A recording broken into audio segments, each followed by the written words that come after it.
Greetings and salutations, and welcome to Flintlocks and Fireballs, where a handful of mad actors will attempt to survive the turbulent waters of Dungeons and Dragons. I am your host and Dungeon Master Jason Phelps, and I am joined, as ever, by Robbie Bellekom, Sam Flaxen Hair Burns, and Ellie Hempthroat Sparrow.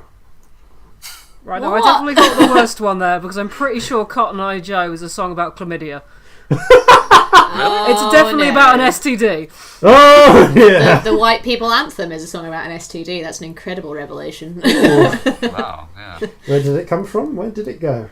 The answer is antibiotics. So, on that particularly cheerful note, has anything interesting happened this week? Sleep?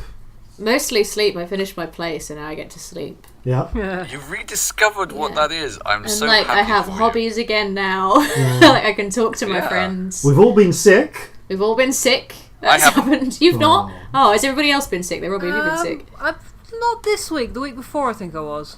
So two of us have been sick, and we think that means the world is sick. Yeah, because everybody is having the same experience as us, Yes. obviously. I stayed Object with a permanence? dog. What's that? I stayed a dog with this week that was the size of a horse, and it was fucking great. Oh my god. Wow. That's He the was best. so big. What was her name? His name was Louis. He was half Great Dane, half Irish Wolfhound. Oh, wow. Wow. Oh wow, that He is was fucking big. Yes. Beautiful. Yes, you could saddle that up and ride it into town. Yeah. I love Like him. an 8 Corzin whole. Yeah, he was Oh, God, 18 yeah. months old. He was only a baby. Whoa. Holy shit. And he That's was terrifying. That would be huge. like a Shire horse for Corzin. It Yeah. would. Well, speaking of gigantic beasts, that actually has no tying into the future, except perhaps for an ominous prediction of what is yet to come. Tell us, future Jason, are there ominous gigantic beasts in our future? The only gigantic beast here is your ego, past Jason. What a cock. I don't know about you, but I can't stand that guy. Anyway, first of all, our usual word from this episode's sponsor, Libris Arcana. Libris Arcana offers monthly or quarterly dice subscriptions. Head over to librisarcana.com, and for less than $12, just under £9, you'll receive a set of 7 premium dice and 3 randomly selected bonus dice every month to sate the will of the die-hungry beast below. This month's set is Champagne Sparkle, but just think of what you could do with 120 dice you could collect over the course of a year. So that's exactly what we did. We asked a dozen people on the street what they could do with 120 dice, and here are their answers. You could attach them to rings and provide party jewellery for 120 guests. You could play a dozen games of Dungeons and Dragons and then ritualistically burn them after every session. You could melt them down into a small multicoloured statuette of yourself. You could play 6 and a bit games of tiny mini-golf. You could dispatch 120 garden gnomes with a handy slingshot. You could wave them into a crown and then declare yourself Lord of the Dice. You could use them to mark out the 120 precise points when inscribing a diagram to summon the dread roller. You could outfit 10 pixie jugglers for their act. You could combine them with a set of I Ching tables and attempt to predict the future. You could terrify a numerophobe to death. You could successfully use them in pairs to count from 1 to 55. And you could have as many dice as Robbie Bellekom. Listen up for a spot this week from our friends over at Chaotic Adequate during the break this episode. This week on Robbie Watch, Robbie is here. Awful Auntie will be completing its tour in the Bloomsbury Theatre here in London for the next 6 weeks, so Robbie is going to be right here. This week we are guesting on the RPG Lab's streaming show Test Chamber from 7 p.m. onwards, GMT, on the 15th of December. Test Chamber is a weekly stream where a panel of guests, that'll be us, create a homebrew campaign element based off community suggestions, as well as answering any player, GM or gaming questions and being interviewed on air. Come check it out via Twitch at twitch.tv/RPGlab. Well, that's it from me, so back to you, Past Jason.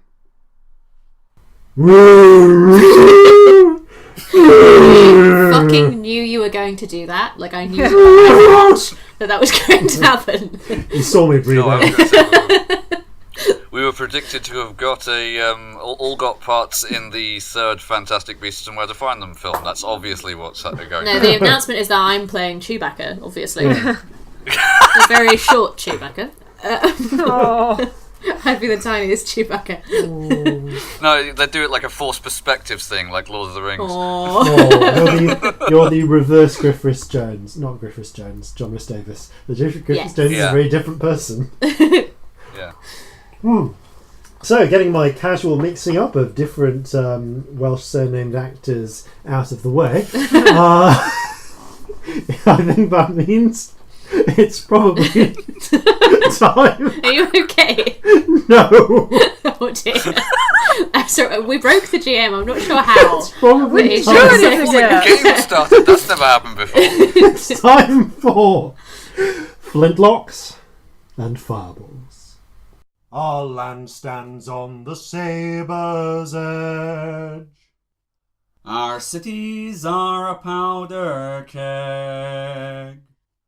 Brother chains brother, no one's free.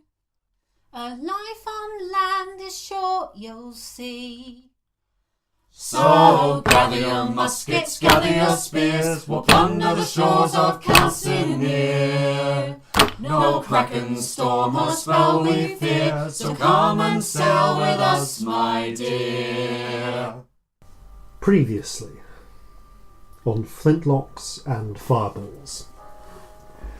The party, having made their way to Werrick's Watch, reunited with Corzin's, well, estranged, not really estranged, just missed for some time, lover, the mother of his child, and indeed Molly, and indeed Corzin Jr. as well.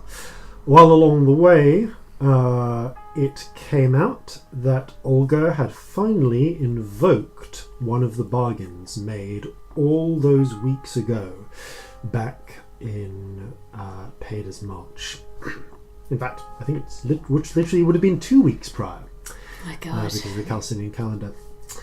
So she took Celestia's form as Celestia took hers, and after a certain amount of shenanigans involving the burning down of a number of buildings, not least of which included the Lucky Cup, after a Cairney's standoff between Corzin and Merrick, for want of a better word, Molly's recently interested gentleman friend, the party united with Merrick after Celestia and Scamp had received some aid from the visiting priestess, Myfanwy Tumblebrook, and ventured forth to confront Olga Gristlegums at her temporary, whether it was lair or merely staging ground, in the old burned castle outside of town. After discovering and freeing hopefully all of the hostages she had in there,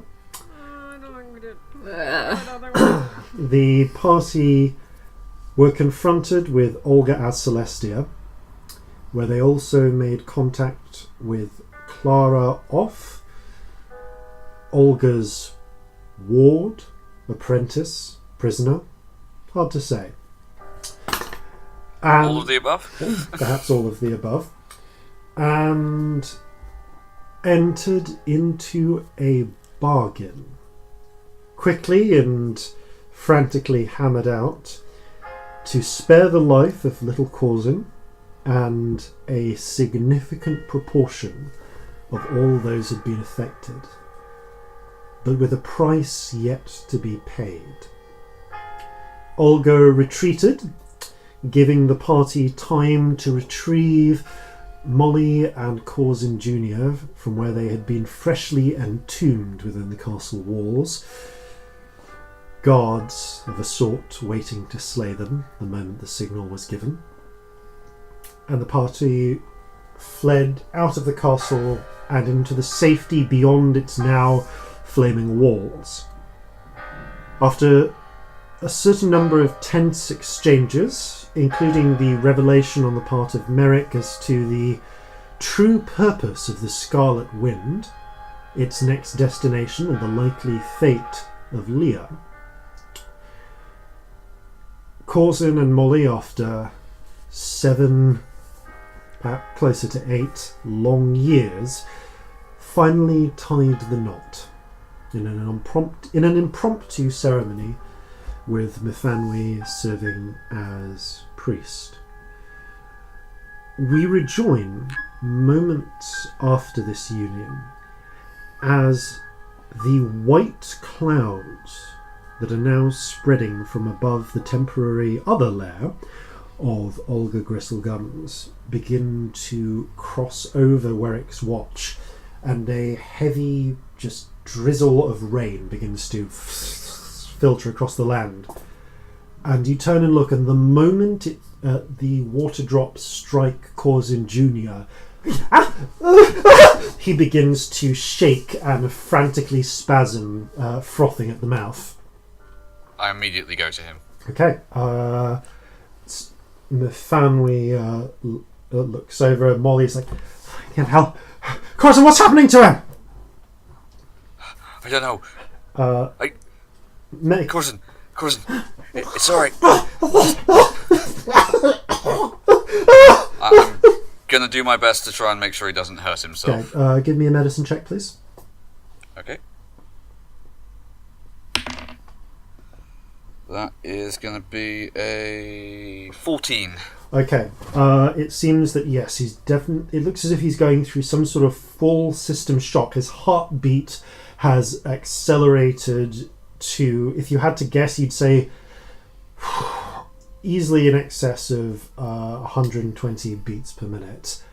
He's sweating out of every pore. Yeah, you take off your belt and shove it into his mouth to make sure that he doesn't bite off his own tongue in the seizure. You support his neck, and it lasts for all of about 30 seconds before it passes. It's alright. It's alright.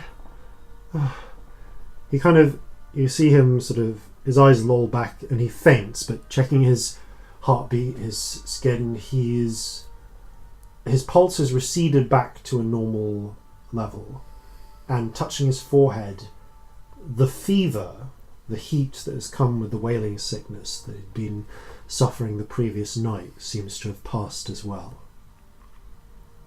His breathing is no longer unsteady and laboured. I hold him close to me, and I just sort of stroke his head. And I look at Molly, and I say, I think it's broken. Fever. It's gone. Myfanwy steps over. Sorry to say this, but do you mind if I do my own examination? I very carefully hold him out for her. She presses a hand to his chest, and Celestia and Corzin, you see the golden fox slip out from from around her neck, which has been there the whole time, invisible to the others, and sort of rubs its face against Corzin's chest, looks back up to her and nods. She nods to as well. Indeed, it seems that the sickness has purged itself. Celestia, you said that there was a cure coming, that things would be solved by tomorrow. Yes. Do you think this rain is it? Must be, mustn't it? All right. Well then, in which case, she turns to two guards. I want the pair of you to get words to the doctors and nurses in town. Everyone needs to know that we need to get all of the patients out into the rain as quickly as possible. If they can't leave, then we need to bring the rain in to touch them. Yes, madam. And the pair of them immediately burst into a run. It's not going to save everyone. Some people won't survive that. Apparently most will. Just a warning. She said about 85% would survive versus, the 85% Well, that's a that lot would better die. than I'd be expecting. But you might need to tell people to prepare for seizures and... Right. Thank you. Listen, I will... if you can make it back to my quarters at the Burning Man, I'll meet you back there if you don't encounter me in the streets. I need to go and help spread this message. Of course. Thank you. Whatever you did in there, thank you. You're welcome. hope it was the right choice. Well, I'm sure that there's about 14,000 people who'd agree very much that yes, it is. Supposedly It's spreading over 20,000 all of actually, this. but Well, I'm talking about the ones that wouldn't have survived, but yes. All right. Oh, Do excuse me. And she also breaks into a run back towards town. well, she wasn't bullshitting about the cure then. No, but she's... Corzin, you can just feel the last threads of connection. Olga is somewhere up in the direction where you saw the cockatoos fly into the sky, but just as you're looking up, you feel the hour end and the last threads of connection break. Damn it. Alright, last best guess I had was in that direction up there. I mean, she could be ages away by now, couldn't she? No, I mean, I just lost it. She was up there, in that direction. How far? Can I... So you're pointing towards the sky, and Yeah. it's the better part of 3 miles away. Okay, Actually, that was going to be my next question. Yeah. Isn't there a limit on Hunter's Mark? There's no Hunter's distance. Mark is a mile, There I is no believe. distance limit, I don't believe. Oh, okay. I thought it was I might be misremembering. It's been It might a be. while. I will take a quick look now, just I'll to double check it, actually. be sure. But I feel like the time limitation is more the concern than the distance one, because it only lasts for an hour. Yeah. H comes after G, Jason. A, Derp. B, C, D. To-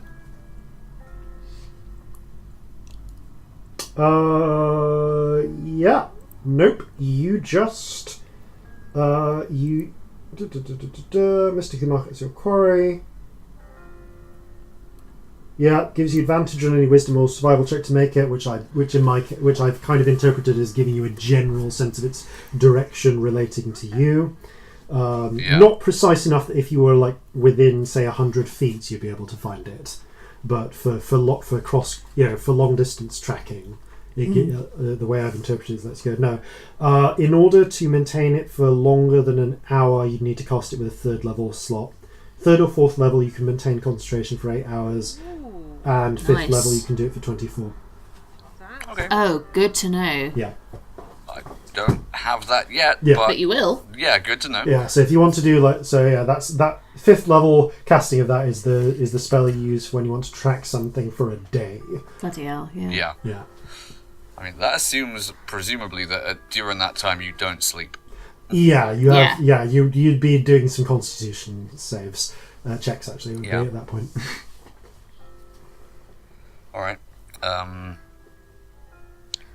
I am going to attempt to shelter little Corzin a little bit from the rain as best as possible now that I'm fairly certain that it's done whatever it needs to do. And, ensure that he doesn't catch a chill, because that would be absolutely something That that would be Olga shit. would do. That'd be so shit. Yes, you do make sure to do that. So, what the fuck do we do now? Well, I mean, I'm I've- not gonna lie, I'm a bit concerned about Charlie's regret letting me back on. Yeah, we need to... I've had a thought about that. Okay, so I had a thought. I think what we do is, Corzin, I'm sorry, I know you've just got married, you're probably going to want to go and, honeymoon for a bit, but just for You'd be 10 right minutes. about that. But that's all right. It can wait a little bit. I mean, I can borrow him later. It's okay. Molly kind of gives you a bit of a look, Corzin, but like, no, it's fine. Corzin just goes, phrasing. I didn't. I'm sorry. I really didn't think. Yeah, bad phrasing. I'm so sorry. The point. The point was, I was thinking, if you helped me explain it, because I don't think they believe me without verification from you, if we make sure I'm on the Chalice Regret at dawn when I will turn back into myself, then my story will be pretty believable. Yes. But we would need someone like Vig or Brandy to witness that, I think. Yeah, and as far as the authorities in this town go, I don't know how much store they set by spirit magic, but I'm sure that Mavanwi would be a good person to have present for this. What, are you suggesting we get the town authorities involved as well, and they see me turn back too? No, I'm suggesting that when you turn back, if you are caught, which might happen, we'll try and make sure that it doesn't, but if you are caught, you can very truthfully say that it wasn't you. Yeah, but like, And why if you would say they so, believe that? If you said it under the influence of... There are certain types of spells, I'm sure that Mavanwi knows them much better than I do. Oh yeah, the truth ones, everyone knows those, yeah. Yeah. If you testify under that, then surely they cannot convict you. Because unless, they are convinced that you are as good a person as being economic with the truth as Olga herself is, there is nothing they can do. I'm not sure I should be under a truth spell. Are you worried about what else might come out? Yep. Well, it's a bridge we can cross if we come to it, but I thought that ought to be I something think I'd rather just hide on the Chalice Regret for the rest of the time that we're here, to be honest. Alright, but... Like, how long are we here for now? It's not very long, is it? As far as you know... Or just disguise myself, Scamp. Maybe you could disguise me, I don't know. I can try, but it might not be good. You're as much a victim of Olga's messing with things as anybody else here is. At which point, Merrick, who has been gently cleaning just ashes off his spectacles, puts them back on. And speaking of problems that Olga has been causing, I'm going to go see about sifting through the remnants of my workplace before the Watch start investigating that too closely. So, with all due respect, best of luck, Corzin, Molly, you two. Bye. Charmed. He turns and heads off. I, nod sort of slightly sullen recognition to him. He does the same. And departs. I turn to Molly and say, we'd better get little Corzin back home. I think you're right there. Come on, let's get the pair. Let's you and me get him back. I'm just carrying him in my arms. I'll keep an eye on him, and you come back as soon as you're ready. I'll hopefully come back a lot sooner than that. Right. Yeah, I mean, we can do this later if you can go be married for a bit, if you want. I've waited 7.5 years. Well, closer to 8. Yep, nope. I've waited 8 years. I can wait another hour. Okay. I mean, This really, is we why should I have a married reception. Yes, If it's a I proper agree. wedding, we should have a party. Just saying. It is Alder's night. Yes, that's true. We should get very drunk and By the sing some region, you're things. right. I'm going to tell my friends. I don't... Well, you look like Olga. Oh shit. Fucking hate I looking like always- this. This is bollocks. Gentle reminder, listeners, that this is still... I hate looking like this. This is bollocks. Corzin says, I'd always imagined I'd get married on a ship. But Oh. if I can't do that, then maybe the next best thing is having a reception on a ship. Yeah, we could do that. You don't need an excuse to drink when you're a sailor, but here's a good one. I mean, surely I can still play guitar, can't I? And I get my guitar out and do a little... Oh,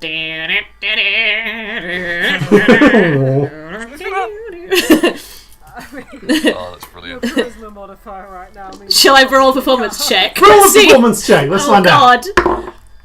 Oh, mate. Oh, that's a 1, but not natural. You start doing it, but the fact is these fingers are, like, you're not used to using these fingers. They are weirdly bulgy, they knot in strange places, and it just kind of...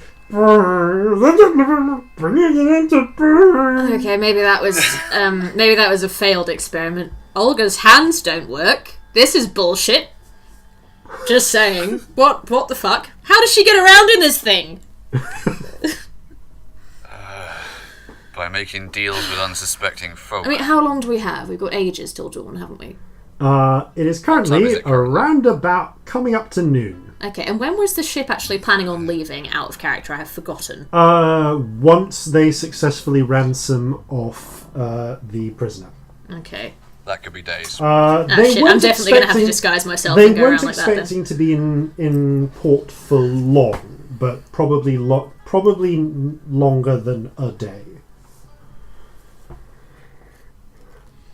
Okay. Noted. Even if for no other reason that than Brandy would probably be lynched by the crew if he didn't give them at least some drinking time.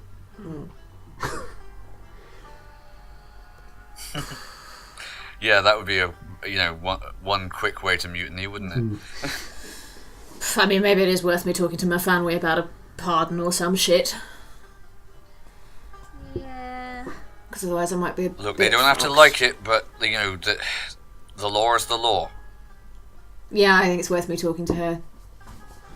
And maybe trying to get somebody from the Watch along to see me change back. Because that's proof, isn't it? Yeah. I'm Agreed. pretty sure truth magic can be messed with. I'm not sure if it... Is it binding in the court of law? Is it? Pause. Maybe Celestia can make the history check as well as Corzin here. Okay. And would the law be different? The law would be different, but you might have studied I surface might know. law. Yeah. Okay, that's History. 13 from me. 12. Shit.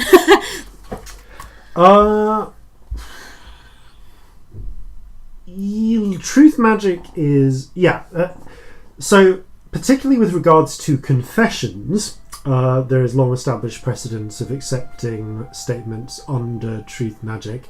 However, it is generally understood that the validity of any statement made under a truth spell are considered as valid as the word of the person casting the truth spell, because you have to trust that whoever is doing the spell is being honest about whether it worked. So Right. yeah, we, it depends on the person. It depends on their standing in the local court system. Yeah, can we talk about how you rule truth spells? Yes. Because some people do it like a question is asked and you're literally compelled to answer the truth. So I'm And going. some people do it like, so long as what you're saying is the truth, it's okay. I'm going fairly close to Zone of Truths as written in this. So, with the 12 and the 13, you would have a rough idea of the limits of this, but I'm going to tell them in case you're ever under it, because mechanically, you as a player literally, need to be able to know this. Yeah. You cannot speak or a deliberate lie. The caster knows whether the creature succeeded or failed in its saving throw. An affected creature is aware of the spell and can thus avoid answering questions to which it would normally respond with a lie. Such creature can be evasive in its answers so long as it remains within the boundaries of truth. So yes, Okay, so it's not like word vomit truth. It does not Cool. force you to speak the truth, but it prevents you from speaking a lie. This is generally how truth magic works. The truth spell on Scamp works differently. Oh yeah. That yeah, one yeah. can force That you one to is like speak. word vomit. Yeah, truth. that one is like Yeah. word vomit. So, that being the case, what do you wish to do next? I mean, we've got quite a few hours. I mean, we could have a little engagement party and then worry about all the bullshit later if you want. Things might take hours. I would talk to Napoleonic first. Yeah, maybe let's go to Napoleonic. I've got to get little Corzin back home. Yeah. Yeah, also, I mean, maybe after you've got little Corzin back home, maybe pop over to the Regret and explain to them what's going on. Yeah, will do. And maybe set it up for a wedding party. You know, positive things as well, because marriage. Congratulations, by the way. Well, thank you very much. Sorry Well, about this, Molly. wedding reception on a boat. Well, a ship. I shall certainly look forward to that. All right then, let's get Corzin back home. By the Regent, I'm glad he's safe, Me too. and I'm not a little I'm glad that I'm safe as well. I wouldn't have left either of you, you know that. Of course not. My ghost would have come back and haunted you. Too fucking right. Right then. And I give her a big hug. She returns it. The three of you head back towards your home. So Celestia and Scamp, where are you heading? Napoleonic? You're heading off back towards the Burning Man. As you all enter the town, you can see that in the time in between there is now a hive of activity. People are carefully escorting people out into the heavy rain in the streets. A number of people are still having fits and seizures. Others are catching water in bowls and bringing them back into houses. A lot of the soldiers and doctors and nurses are just frenziedly working to make sure that this cure can get distributed. You actually see someone in a green soldier's uniform several people in green soldiers uniforms riding at full pelt out of the town in different directions, presumably carrying word. They have the look of military messengers to them, and indeed the clouds have begun spreading over the whole of the affected area. You can see them stretching out for miles above. If they're smart, they will have gathered some of the water and be taking it to people who can't as easily get outside. Hopefully, although, you know, it did sound like it was going to go everywhere. Speaking of sounds, there is a lot of shouting, there are some screams, the occasional wails are remaining.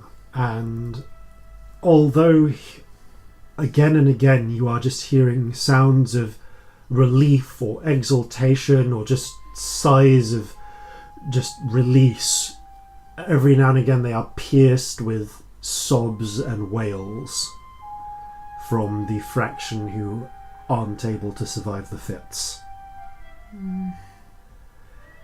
Nevertheless, as you make your way through the rain, you can see that a number of people are emerging, exhausted, staggering, but able just about to walk. I'm going to move forward slightly in time at this point. The pair of you don't find Mefandri at the Burning Man, but you do... would you either prefer to wait for her there or go searching for her in the streets? I think we would have looked more at churches than Burning Man necessarily, or hospitals. Okay, yeah. So, yeah, that's because she suggested that would be a place to find her, but you also could begin looking around, and indeed, there are... you do find her eventually in one of the erector... There is a small hospital tent erected near the temple in the middle of town, which is a domed stone building of quite old-looking make, probably a couple of 100 years old, you'd say, with repairs to the stonework every here and there, where the stones look fresher.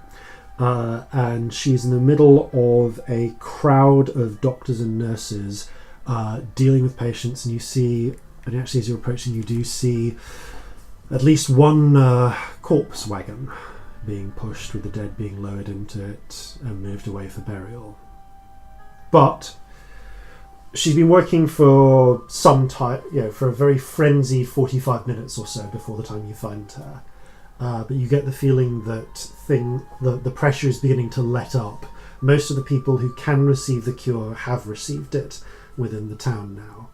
And indeed, as you look up, you can see that the clouds are slowly beginning to thin out. So, with that in mind, she turns and proceeds to sees you as you approach. Hello. Good to see the pair of you. How's it going? Well, figures are still coming in. Reports. Thank you, Johnson. Yes, we can take care of that. Yes. But it looks like we're seeing about 1 in 10 people aren't surviving the seizures. The rest, however, seem to be making full recoveries as far as we can tell. Oh, that's good. Good. So I have a problem. Well, I can see that, yes. But if you wait till dawn, you're saying. Until dawn, but then I'm going to be myself and still be here, and my name's all over the walls, and I've supposedly robbed half the town and killed loads of people, and I don't know what to do, and you're sort of an official, and I wondered if you could help in any way. All right. That's a difficult one. Yeah. You're Especially the only person with power witnesses. that I know here. The problem is, I have some pull, but ultimately it's all going to come down to what the Graffina, the Baroness, can rule. And while I have a certain amount of power, I don't necessarily have as much pull as some of the locals. I can certainly see what I could do. There is the possibility of, for instance, I can certainly guarantee a statement from you under oath, but... What kind of oath? Well, I do have the ability to arrange some things. I believe I can... There's a classic thing I can do to compel people to be truthful for a short time. Right. Which is always a traditional option. And although it will depend on how well I'm being thought of. I mean, you're doing the rains that cured 14,000 people. Well, I suppose that's true. I believe that there's even talk of a party happening this afternoon. Good. Not too long before sunfall. Yeah. I mean, the thing is, there will be a point at dawn where I do turn back. So if anyone could be there for that, that's quite compelling in terms of evidence. I could certainly see what we can arrange, yes. I'm probably going to have to be on my ship because I don't think the captain's going to let me back on unless he sees that. Well, all right. We'll see what we can do about that. At the very least, I can arrange for some of the local militia. And I suppose we could do a truth spell. Well, I mean, that's a way to be sure, but... Do you think they'd demand one? Not necessarily, no. I think if they saw you transforming, that might lend some weight to any testimony that I give. I'd certainly be willing to vouch for your character and for your position at certain times. Okay. What I would say, though, would be to avoid staying out of the streets, because the average man or woman in the street might not be willing to hear out an outstanding argument if they see you as you. Oh yeah, I know. That's a huge problem. Yep. There has been I have been hearing tales of some of the destruction that's been being caused. As if the first town I'm fucking wanted in is one where I haven't done anything. I'll make sure not to ask you about any previous criminal acts then. Oh shit, yeah, that was probably... No, I didn't say that didn't happen. I'm sure. Well, that being the case, at least for the next for the rest of the day, I suppose you have a disguise of sorts, even if you are going to have to stay in the Wimple. Speaking of disguises, Scamp, Yeah? like I said, I don't have a lot of sway, but what I do have, I still have. If you want to take off that beard, well, you're surrounded by my people here. It's really itchy. Well, all right then. I mean, hell, we can be freaks together, darling. I look much worse than you do. Nobody will look at you when I'm here today. Okay. Also, I'll throw rocks at them if they fucking do. Are your big Olga hands better at throwing rocks than they are at guitar? 'Cause Shut up! You little dick! Trying to be nice and supportive here. Well, with that in mind, listen up! She addresses the various soldiers, doctors and nurses who are kind of coordinating and cleaning tools and bringing in messages and sending out assistance at this hospital hub. And she places a hand on your shoulder, Scamp. Be aware that this child is, for as long as they are around here, a ward of the church, and that they are under my personal protection, and that the word gets around. A number of them seem quite confused about her putting her hand on the shoulders of a dwarf. I'm going to take off the beard. And then as you remove the beard and lower the hood, there are a number of just indrawn breaths. Quite a few people actually take steps backwards. Some of the soldiers immediately reach for their muskets and I'm going to ready a spell, just in case. And Mephanri just keeps her hand on your shoulder and stares them down. Do we have a problem? No, priestess, says one of the soldiers. Of course not, priestess. Yes, priestess. Of course. A number of them don't answer. They just turn sullenly back to their work. Two straight up turn around and walk out. But no one challenges her directly. It seems the weight of the church has some pull here. At least for as long as Mephanri's around. And of course you... get served in bars now.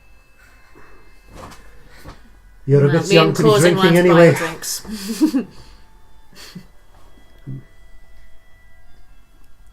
Well then. If you want to stay with me, at least until this party gets started, you're very welcome. Or if you have business elsewhere, give it 5 minutes for the word to get spread. You should be able to walk on your own. Because make no mistake, they're going to spread this word quickly. Thanks for your help. Thank you. Thank you for yours. I don't know what you did in there, but... Something very stupid. It was very bad. It was really dumb. Yeah, it was really, really bad. But hey, 20,000 people nearly. Maybe 18,000. Probably. Your maths is better than mine, but it's a lot. I don't know what it cost you. But I A hope... lot. Yeah. Oh, it's going to be something bad, let's be honest. So bad. It's going to be so bad. Well, so long as it doesn't cost 18,001 lives, Well, that's the thing. We couldn't think of a way that it would.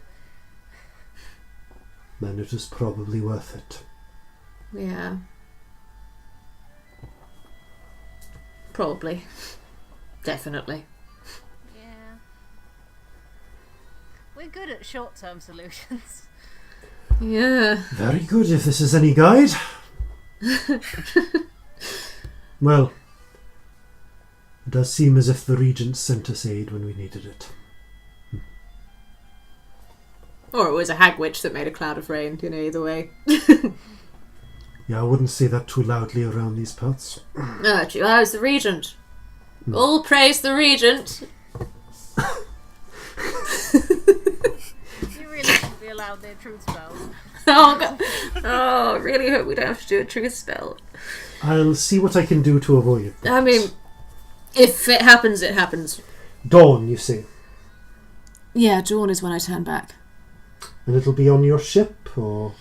Yeah, I think that's the safest place. All right, then. I probably need the captain or his mate to see it so that they'll let me back on, because I wouldn't let me back on. All right, then. Well, we'll see about sending some witnesses there and clearing things up with the Grathina. That would be really great. Or do you think, how risky is that? Am I better to just hide? That I leave up to you. If the... Well, don't get me wrong, if your ship leaves before then, it'll certainly make your life a lot easier. Assuming you're on it. I mean, I think some sort of legal protection would be good. There's nothing I can do about people thinking I'm a murderer, but at least if I'm not going to be put in prison for something that I haven't done, that would be great. Well, we can try and avoid that at least. Alright, I'll see what I can do. Thank you.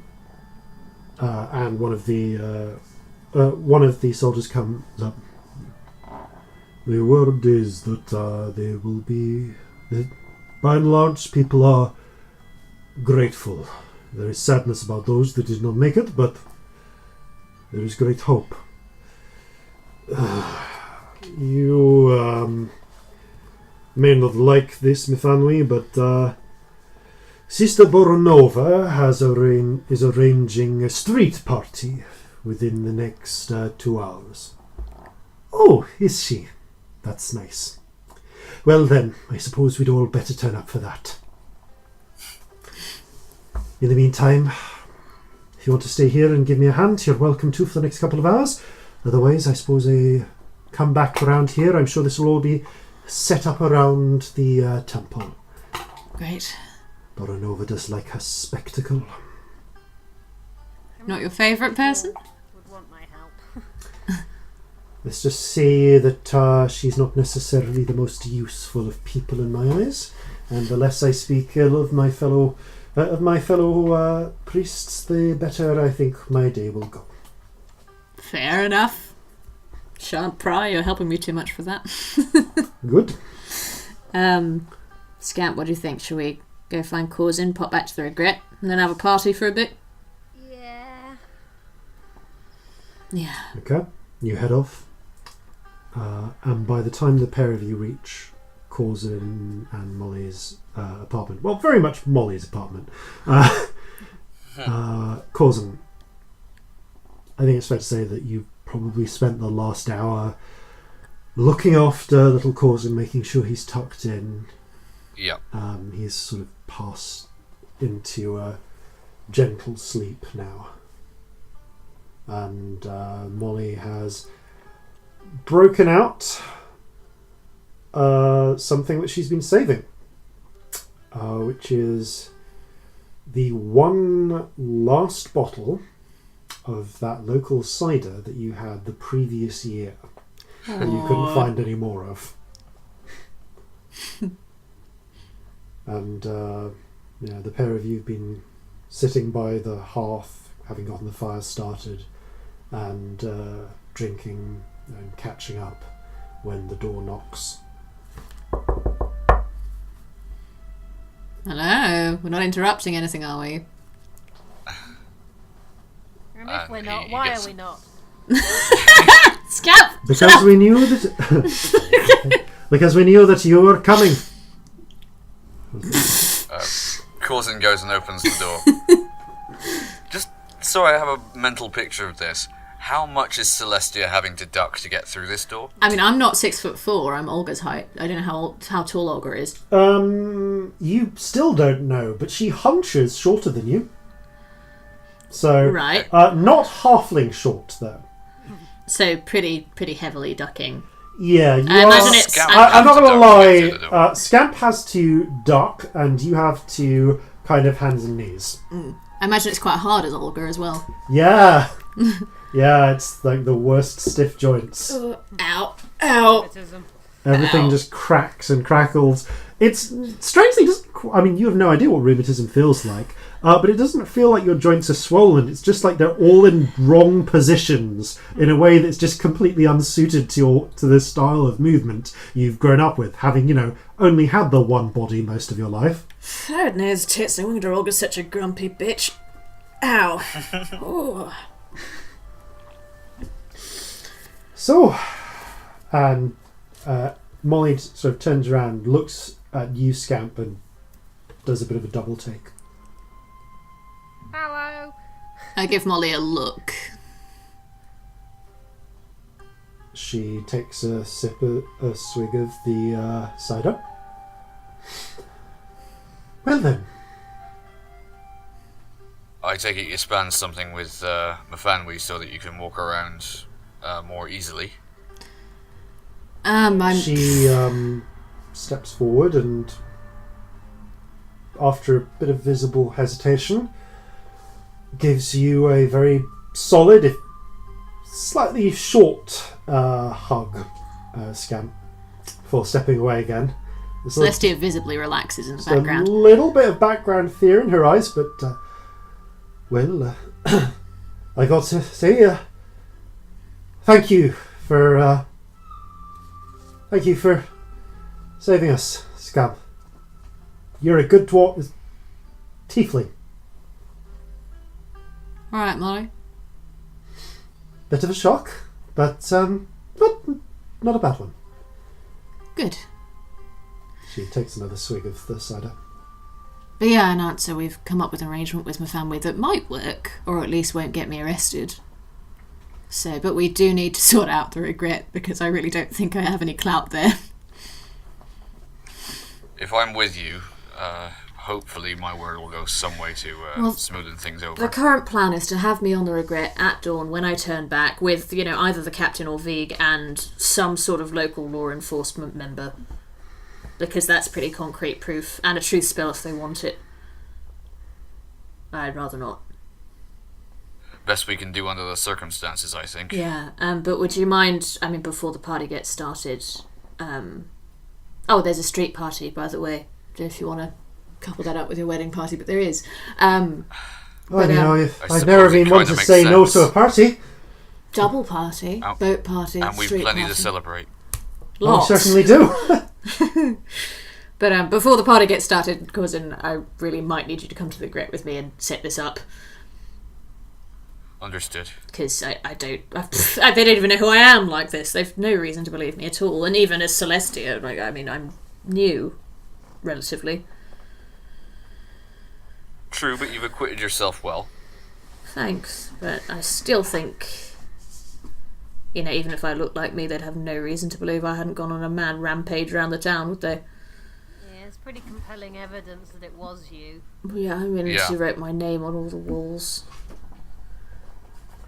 So yeah, should we do that now, and then we can leave you alone for a bit and let you actually be married? I turn to Molly and I say, are you going to be okay here with him for a little while? Shouldn't be too much of a problem, no. Don't be too long. I won't be. And I go over to the... I'll meet you out at that party once wee Corzin's a bit more awake. Right you are. And I go over to little Corzin and I just give him a small kiss on the forehead before I leave. And he sort of turns over and goes, it's still slumbering. Corzin takes a moment for his heart to melt slightly. And then he turns around, gathers the others and goes. So, you head off to the Charlie's Regret. Vig is actually on standing the watch and is leaning... On the way to the Charlie's Regret, can I have a look at some of the graffiti? Yes, you can. That Olga didn't say exactly what she's written. She has written Celestia Stardust, XOXO. And nothing else And anyway. nothing else. Okay, cool, carry on. Certainly no written claims, explicit claims of I am Celestia Stardust or Celestia Stardust did this. Just Celestia Stardust XOXO. Cool. Sorry, carry on. So Vig's there. Yeah. Vig is there in his cold weather clothes, leaning on the ship's rail, and peers down, eyebrow raised. By the way, as you are making your way through the streets, a lot of people turn and look. And there is one woman carrying a basket full of sugared apples who again drops them the moment she lays eyes on you. Demon! Demon! I'm And gonna panic and go, Oh! where? Celestia starts laughing. and at this point, one of the guards, green-coated guards, walks over, holds up hands and says, "Hold on. That demon is a ward of the church. I have word from the priestess that they are being redeemed through holy work. We must not disturb them." "But the demon!" Oh, shut up. I'm gonna stick my tongue out at her. She gives you the evil eye and then I stick a proceeds finger up at her. and then proceeds picking up her apples, glaring at you the whole way. As she leaves, Corzin shouts after her, "Idiot! Idiot!" I hope all her fucking apples have got maggots in them. Bitch. She's the only one to call out that openly, but she's not the only one to stop and stare, and there are you do hear a lot of mutterings and murmurings, and on more than one occasion you see a guardsman intervene to stop someone who begins striding towards the three of you. If any of them get within arm's reach of Scamp and do anything hostile, I will be on them. Yeah, same. Celestia's like, back up, ready. Yeah. There's one group of three, all of them human, who actually start to who manage to get, the guards don't see them. They get within about 20 feet, clear malice aforethought, and they look at the pair of you as you stop and turn to I take them. my glasses off. I don't show my whole face, but I give them a good look with Olga's eyes. Yeah. It's not my entire It's not. face. It's not the entire face. It's not there, but it's enough that they stop. Raise an eyebrow at them. Can I ask one of you to give me an intimidation check with advantage, I please? think I might have slightly... I'll do it. Can Oh, I join no. in? Can I join in? I don't have any charisma. So yeah, maybe Scamp can I'll lead do this it. one. Yeah. Oh, I mean, actually, my no, you probably have my that modifier is -3 right now, so definitely not me. I don't Yeah. think I'm proficient. So I think, come on, load. I'll just roll it and then work it out when the page has loaded. So intimidation. That is a 16. The three of them are. One of them looks at Celestia's Olga eyes and seems a little startled and unnerved. Another is eyeing up Corzin, kind of. Like you can see him sort of judging whether he can take you. But the third one looks at you, Scamp, and I'm going to say Celestia and Corzin. Give me a perception check. Okay. 16. Hang on. 12. Corzin, out No, of the 13, corner, sorry. although you've got your eyes fixed on the people opposite, out of the corner of your eye it looks as if the shadows around Scamp seem to lengthen and grow darker for a moment, before the central one, the one that's looking at Scamp, taps his friends on the shoulders. "It's not worth it. It's not worth it." They turn, they back away a few steps before turning and walking briskly off. I'm gonna shout Just out. you remember I'm that. gonna shout Yeah, out, fuck you. The Regent loves you. Brilliant. Celestia's inconsolable for a good 2 minutes after this. In her nun's habit, giggling away.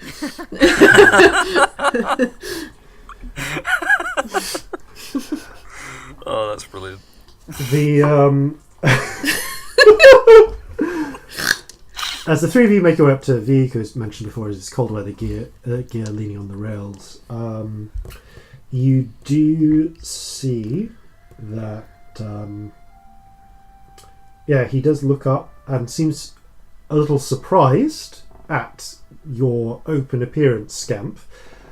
Then looks down, a little confused as well, and calls out to Corzin. To the three of you, actually.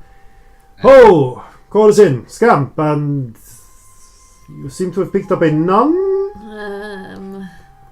We'll explain everything, but we need to speak in private immediately. Alright, Suffice to say, this is a member of the crew not looking quite as they ought to right now. Hello. Give me a persuasion check with disadvantage. Oh, God. Okay, I made my bed, I must sleep in it. Persuasion, okay. Oh, that's not terrible, that's a 13. Oh, hang on, no, I've got to roll with disadvantage. Yeah, 13. Okay. Okay. How about the four of us come talk down in the quartermaster's stores? Oh, that's fine. Yep. He blinks a little. Seems a little unnerved by the I've put voice. the sunglasses back on, by the way, just for the record. I'm not giving him a look. No, he's unnerved by Oh, the voice voice is horrible as well, yeah. And by the sunglasses, which he recognises.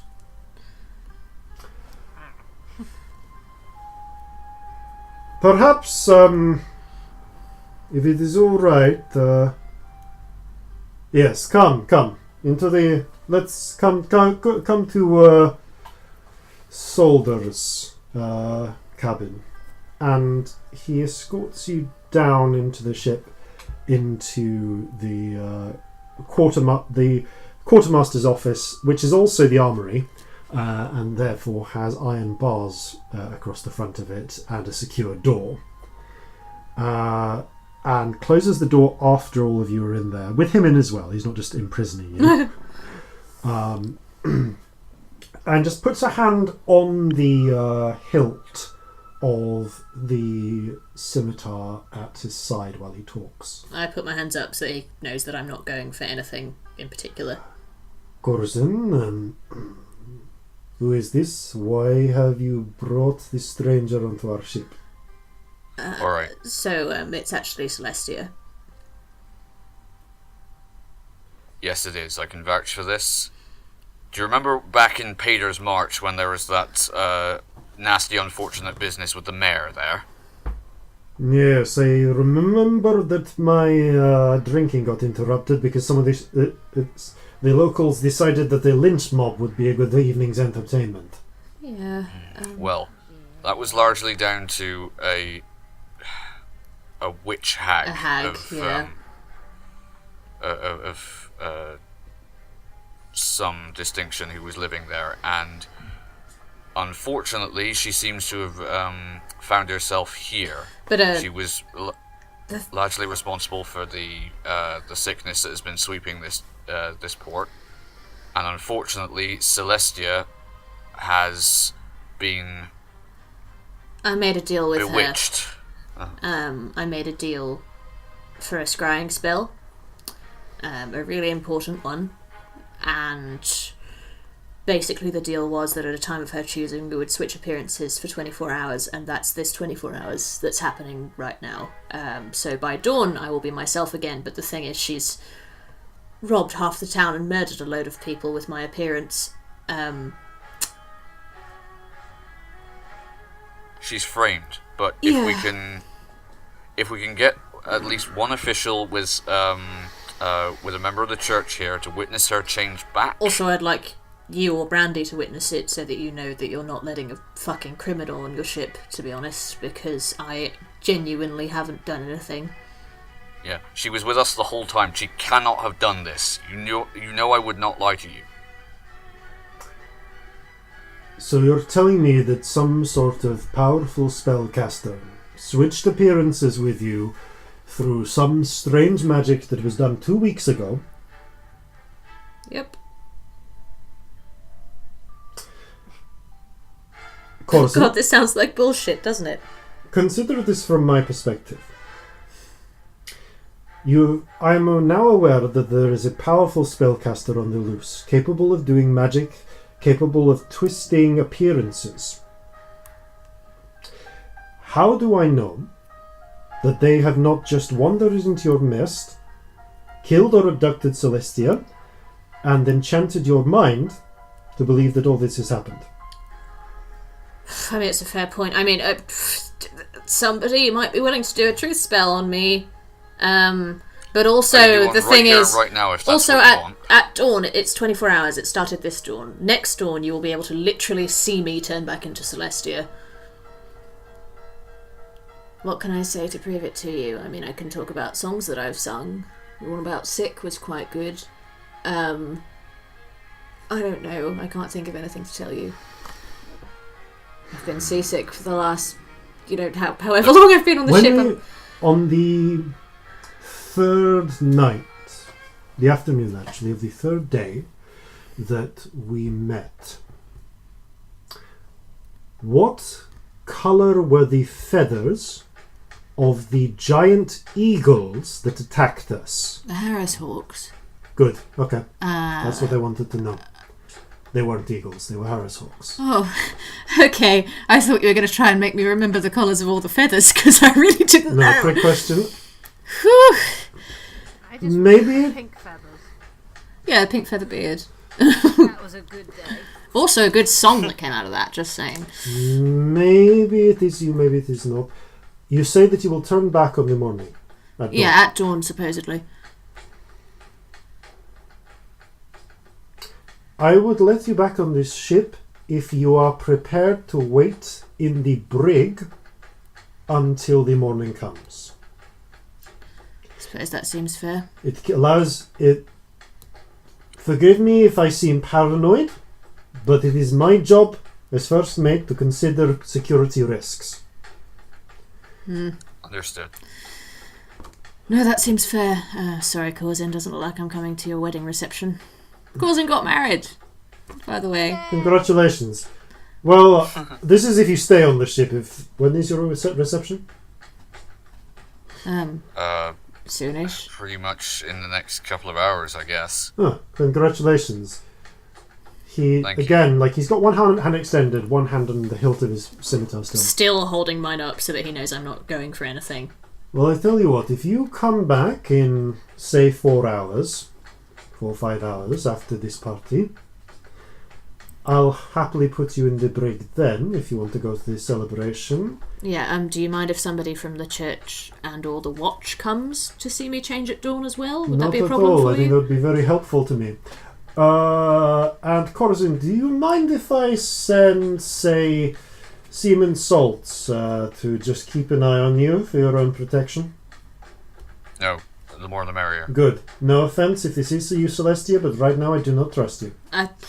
Fair. I can't blame you. Good. Good. Thank you for not trusting us. Also, you're just doing your job, don't worry. Thank you for letting me go to the party, that's very kind. Well, my concern is about this ship. So long as I have someone watching over my crew, and you're not, as long as you're not on the ship, I don't need to keep you imprisoned. Yeah. Also, I mean, it goes without saying that if you see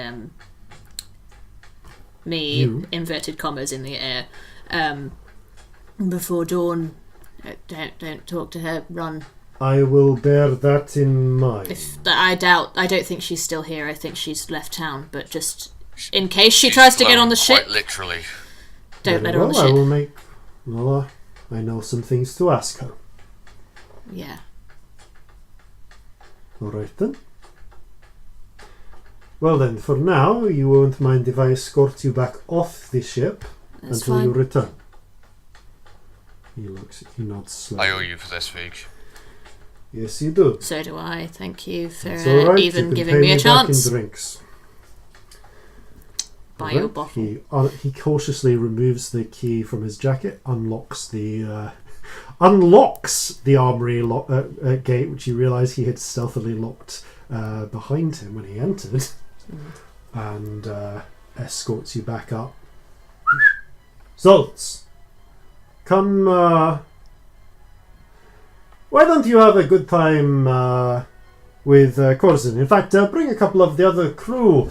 It looks like Horhace is getting married. And he leans in and whispers a couple of things to Pepper Salts, the head gunner.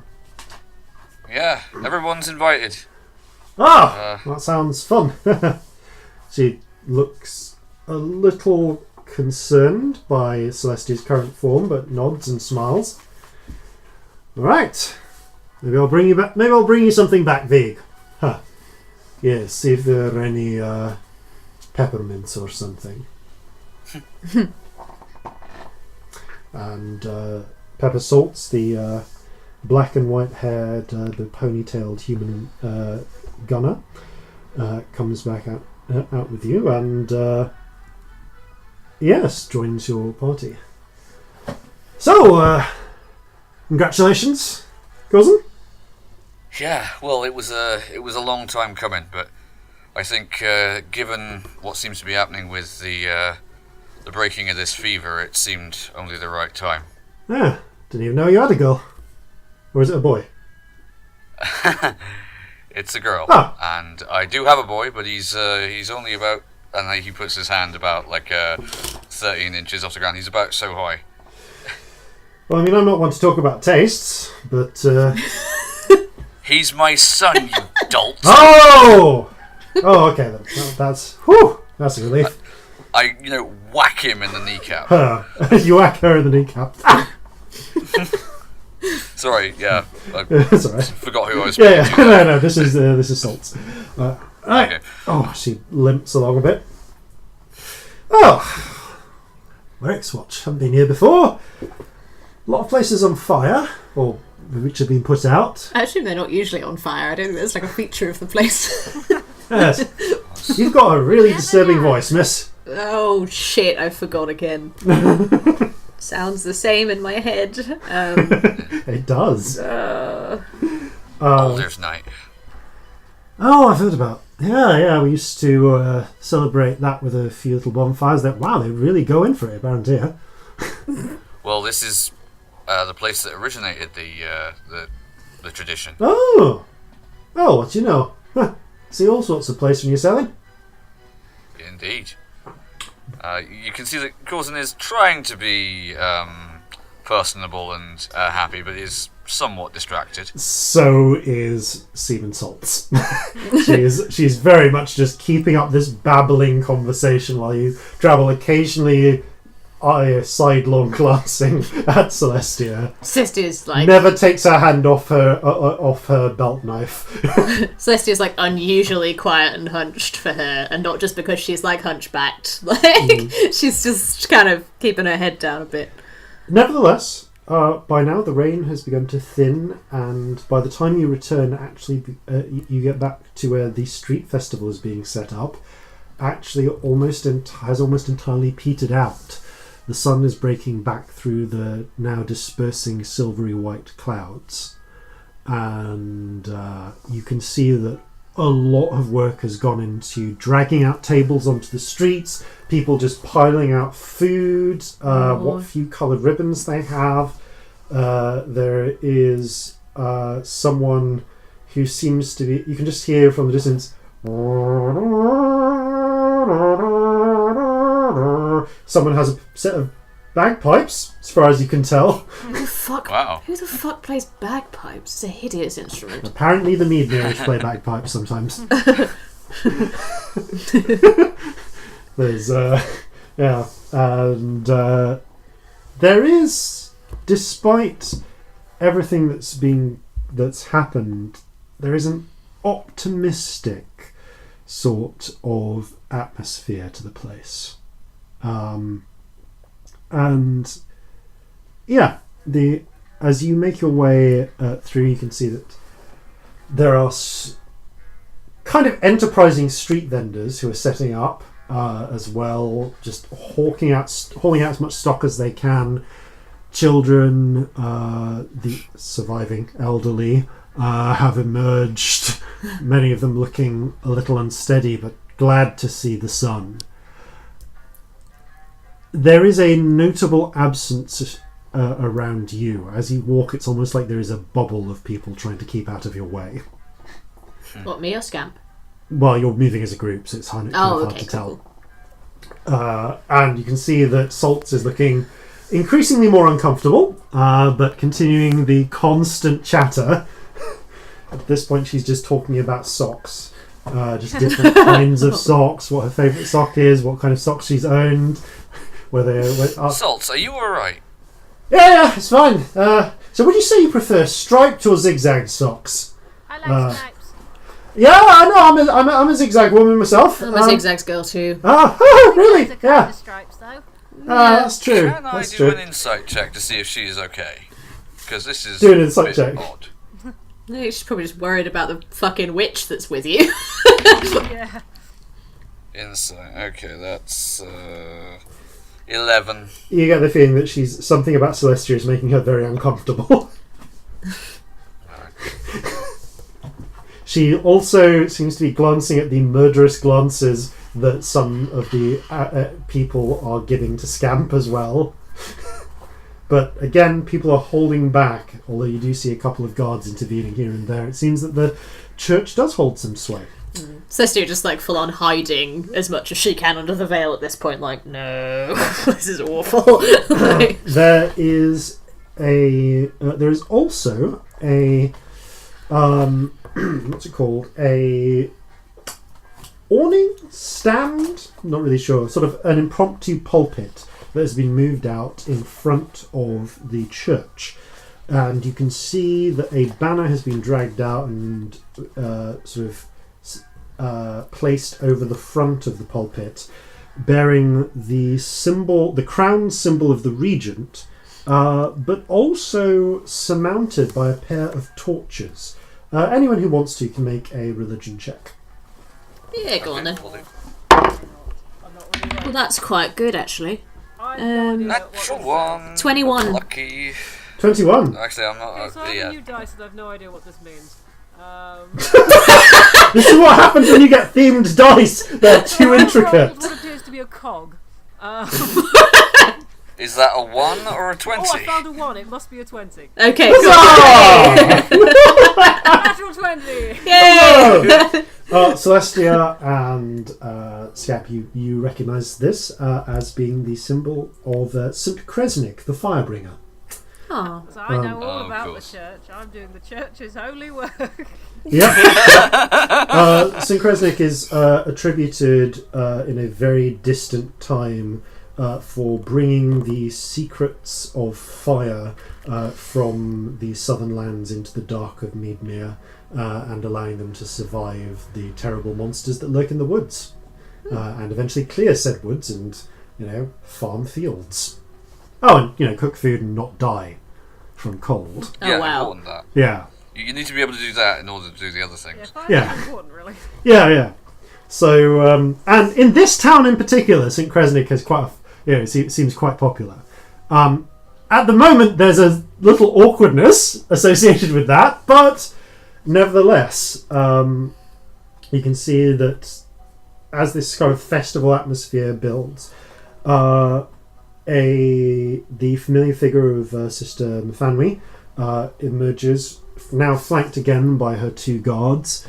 Can we just say for time I relay to her the whole Yeah, thing about the relay brig everything. and we arrange She that nods, because I she think we've says talked that- about it enough, Yeah, haven't she we? confirms that she has Yeah. some people who will be coming, and and she has also brought to you all a selection of sugar-coated toasted apples. Oh, that's very kind. As you bite into your toffee apples, you can hear the bagpipe man has stopped playing. Thank God. And another band is preparing to pick up. And as they start, they begin, imbibing quite a cheerful sort of tune. And there is a sort of from a horn blower, and you see up on the plinth, someone stands up and calls out, gather round. There will now be a few words in praise from our most noble priestess, And people are looking up, and there's a very optimistic look in their eyes, and there's this cheers and applause as you see a human woman with tightly braided, long black hair, very pale, Midnerish sort of skin, who's, in addition to her priestly robes, is wearing a white cloak with a yellow and red fur trim. As she approaches, she steps up to the top of the days. There's the word I was looking for, and brings her hands together in prayer, parts them, and then claps them. And as she does so, the symbol on the banner beneath seems to burst into flames for a few moments and then die down. Nathaniel kind of comments, "Cheap party tricks, that was always her way." Yeah, I mean, that's not that impressive, let's be honest, I can do that. Nevertheless, the party, the crowds all sort of, yeah, this seems to be a popular trick. And as she stares out, you can see that she has, there's no good way to put this, she has slightly too wide, almost kind of crazy looking eyes. And they are actually they are a very light brown and actually slightly almost golden looking at the edges. Not unnaturally so, but in that way that sometimes people's eyes are patterned that way. And she calls out, "My brothers, my sisters, people of Werk's Watch, the Regent has sent us a miracle. Fuck's sake. As you know, I have been praying hard for all of our souls these past 2 weeks, and by your faith and your courage and duty, the Regent has sent a cleansing rain to purge the sickness from all that we have suffered." I whispered to my family, yeah, either that or it was a bug and was a hag, darling, one of the two. "Know that your faith has been rewarded, and that the Regent has listened to your prayers.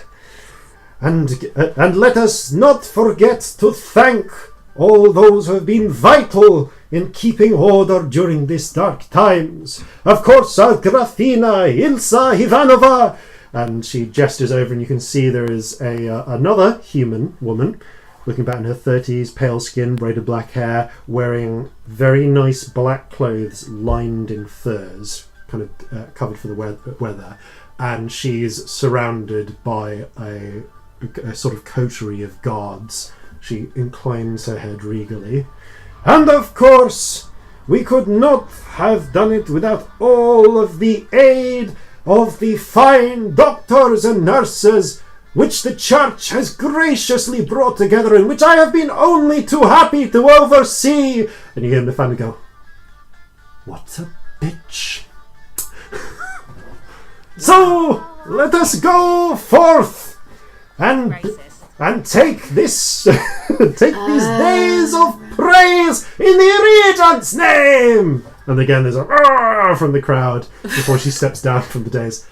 "Yes, well, unfortunately, halflings don't really like to take centre stage, or don't really get to take centre stage in an Edenmere." I would imagine she's done fucking nothing to help you, has she? "Oh, she's done a lot of praying. Would it be nice if she spent some time tending to the actual sick?" Fucking hell. Isn't there a verse about two hands working do more than 10,000 clasped in prayer? Or am I misremembering that from Regent School? Depends what parts of Jova you're in as to how much that verse goes, but I remember that one, yes. It's one I've always cleaved to myself. Still, though, they do like their local priestess. I swear she's been claiming victory for everything I've been doing ever since I got here. I'm sure it won't be too long until we get chased out ourselves, packed off to the next place. How long have you been here? Little less than 2 weeks. The church sent me the moment that we found out what was going on here. Rode with my crew as hard as I could. The fact is, for as much as she might believe she talks a good talk, Sister Anna over there does not actually possess the closeness with the Regent Saints that's needed to cure any of the disease. That's why they had to bring me in. She's cured precisely no people for all the people I've been having to charge to cure. But of course, that's worked out very nicely for her because plenty of people hate me. Why? Well, I've been charging a lot amount of money for to cure people. I mean, for good reason, but yes, people aren't that deep, are they? It's all right. I don't do this for the praise. God, you're a good person. Do you know that? All right. Sorry. Anyway, let's see what else we can enjoy around these parts. I understand they do a very good pretzel around here. Ooh, not sure I've ever had a pretzel. Have I ever had a pretzel? No, probably not. I think. You've never had a pretzel. What's You would a have had pretzel? pretzels. I would imagine Corzin probably does. What's a pretzel? I want one. Ah, I well. want 4. What's a pretzel? Imagine somebody took a piece of bread and tied it in a knot. I want 4. Isn't that just bread? 5. But I still want one. Let's get a pretzel. And you do proceed to buy pretzels, and they're pretty good. The sugar-coated ones, the honey-coated ones, are slightly better for some of you than others. You find after the first incredibly salty one, Scamp. But yeah. If it's a proper-sized pretzel, they are about as big as Corzin's head. Yeah, no, you have one. Yeah. Do we find Molly? And indeed, Yeah, after about half an hour, Molly and Corzin Jr. Both join you. Okay, I'm going to get most of them a pretzel. Woo! And Corzin Jr. takes the pretzel and starts, digging into it. There you go. You feeling better now? Oh yeah, I'm a lot better, Pa. Oh, can I see your ship? Excellent. You what? Can I see the ship you're on? Soon, yes. Okay. But today we've just got to be celebrating because it's a very special day, actually. Oh. Well, your mum and I, we've been talking about doing something for a very, very long time, and Am I going to have a sister? Uh, Let's not jump ahead of the. Let's not put the horse before the cart, there, son. No, but we have done something which we've been intending to do for a very long time, and we've finally gotten married. Oh. Corzin Jr. seems vaguely pleased, but doesn't seem to appreciate how much of a big thing this is. No, it's something that I've not been able to do for a long time because I've been away so much, and it's just. Does that mean it's a good time, and we're all I hope going to be seeing a lot more of each other. Does that mean you're staying, Pa? At least for the moment. I can't say that I won't be going away again at some point, but for now, I think it's best that you and I and your mother make the most of the time we've got. What do you say? Okay, Pa. And he hugs your waist. I give him a big hug as well. Little Corzin, Yeah. I've got a monkey. Do you want to see my monkey? You're not sure if he's terrified, overjoyed, or both. It's perfectly safe for a given value, and I Okay, Corzin Jr. rolled a natural 19 on his animal handling check, so he reaches out, tries to hug Jeffrey, who immediately panics, scampers away. Come here, Mr. Monkey, come here! And there's a brief moment where Corzin Jr. is chasing this monkey around the streets. That's adorable. That's so cute. You should get him a pet. I mean, Yeah. apparently he likes monkeys. Right. Yeah, I don't. This Meeting your boy would be going so much better if I looked like me, because normally I'd do him a fucking puppet show or something and it'd be great, but he'd fucking shit himself if I did it right now. Genuinely There's, kill him. Yeah, he could literally die. There'll be a time and a place. I'm gonna make sure that we all have the opportunity to interact as we really are. Yeah, that'd be nice. Before we leave. I mean, if I can actually leave the ship at any point. Scamp, I might need your help with that disguise kit. One problem at a time. I'm so up for this. Hey, you could disguise me as another tiefling. Fuck with everyone. That would actually be quite funny. That'd be very, very funny. Not helpful, but very funny. Moles, how is he doing? It's the strangest thing. He's bright and healthy as he was 3 weeks ago. She says, and as you see, Corzin Jr. is very energetically running around after this monkey. Corzin looks out towards where little Corzin is, and I'm gonna roll something for a second. Hold on. Secret rolls. Oh, I love secret rolls.